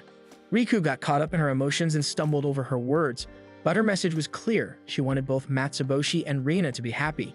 She said it with tears in her eyes. At that moment, Ishikawa spoke up, urging Matsuboshi to do what he must. With Ishikawa's support, Matsuboshi paused for a moment before kneeling in front of Reina. Now that Reina had shared how she felt, it was his turn. He told her that he had never once thought she was doing nothing. In fact, ever since he met her, it felt like he had been receiving more in life. He had been happier, made friends despite his difficult personality, and even improved in his studies. All because he started pursuing the things he liked. Reina's presence alone, he said, gave him the courage and motivation to move forward. So now, standing before her, Matsuboshi told her he didn't want to break up. He understood her intentions, but even if the future was uncertain, he wanted to walk into it with her. Then, holding her hand, he made a vow. If they met again in the future and their feelings were still the same, he would ask Reina to marry him. Reina approached Matsuboshi and embraced him tightly before answering yes. He promised that no matter what happened in the future, he would come for her. After that, they all gathered to take a photo together. That moment was the final take for the movie they planned to show during Reina and Matsuboshi's wedding reception. Hanako and Ishikawa were editing it on their computer. They had just finished talking to Reina over the phone, and after completing the movie, they clinked their beer cans together in celebration. As the news that Reina and Matsuboshi were getting married finally sank in, Hanako sighed, wishing she could experience that too. Ishikawa jokingly asked if she wanted to get married. Hanako told him not to joke about things like that. But even though it sounded casual, Ishikawa already had a ring in hand. Hanako began to cry. All this time, she thought her feelings were one-sided. But Ishikawa thanked her for always keeping things normal even after everything. Somehow, through time, she had become the one person he needed most. With a more serious tone, he asked her to marry him. Hanako took his hand and answered yes, tears filling her eyes. On the day of Reina and Matsuboshi's wedding, Mitsuki was the one who styled Reina's hair just as they had promised each other back in high school. Reina looked stunning in her wedding dress that day. She hugged Mitsuki out of gratitude before heading to the event. That day, Reina's father walked her down the aisle and handed her to Matsuboshi. They shared vows, expressed their feelings, and kissed when they were finally pronounced husband and wife. That is the story Reina tells her grandchild. The child listens closely, enjoying every part, and asks to hear more. But it is already getting dark, so Reina says they should continue next time. The child agrees, knowing there are still many stories to come. The child thinks her grandparents are amazing. Reina smiles as she remembers Matsuboshi. He was full of bright ideas and did things that surprised everyone. He was smart and strong in many ways. But what made him special was how he always put Reina first. Sometimes even Reina could not figure him out. When the child asks where her grandfather is now, Reina doesn't answer right away. She looks up at the sky, her eyes resting on the stars. She stays quiet for a moment and tells her grandkid he is far away, watching over them. It's true. Matsuboshi is in space, part of an important mission that is going well. He's with a teammate who tells him he just finished reading one of his books. His colleagues often wonder why Matsuboshi joined the mission and went through all the training, especially since he is already a well-known novelist. But the truth is, he had planned this for a long time. Reina supported his dream even though it meant being apart for many years. She wanted him to explore the world, so she let him go with a promise that he would return. Back on Earth, Reina tells her grandchild it's time to go home. But before leaving, the child asks one last question. What made her fall in love with Matsuboshi? Reina feels shy about the question but answers it anyway. It was the first day of school when she and Matsuboshi became seatmates. She was very nervous. Her voice was so soft that people could barely hear her. She also found it hard to make friends. To avoid trouble, she chose to stay away from others in high school. But Matsuboshi was the first to speak to her. Even though she tried to reply, her voice didn't come out clearly. Matsuboshi thought she was ignoring him. Reina thought he would stop talking to her like others did, but he didn't. He kept chatting about random things. Reina never met someone so persistent, so one day when she dropped her eraser and Matsuboshi picked it up for her, she decided to approach him. After much hesitation, thinking that he might not hear her again, Reina decided to go closer to him. And when they were face to face, inches away from each other, she finally said her thanks.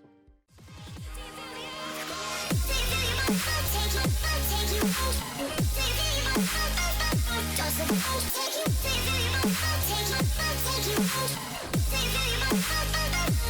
Take you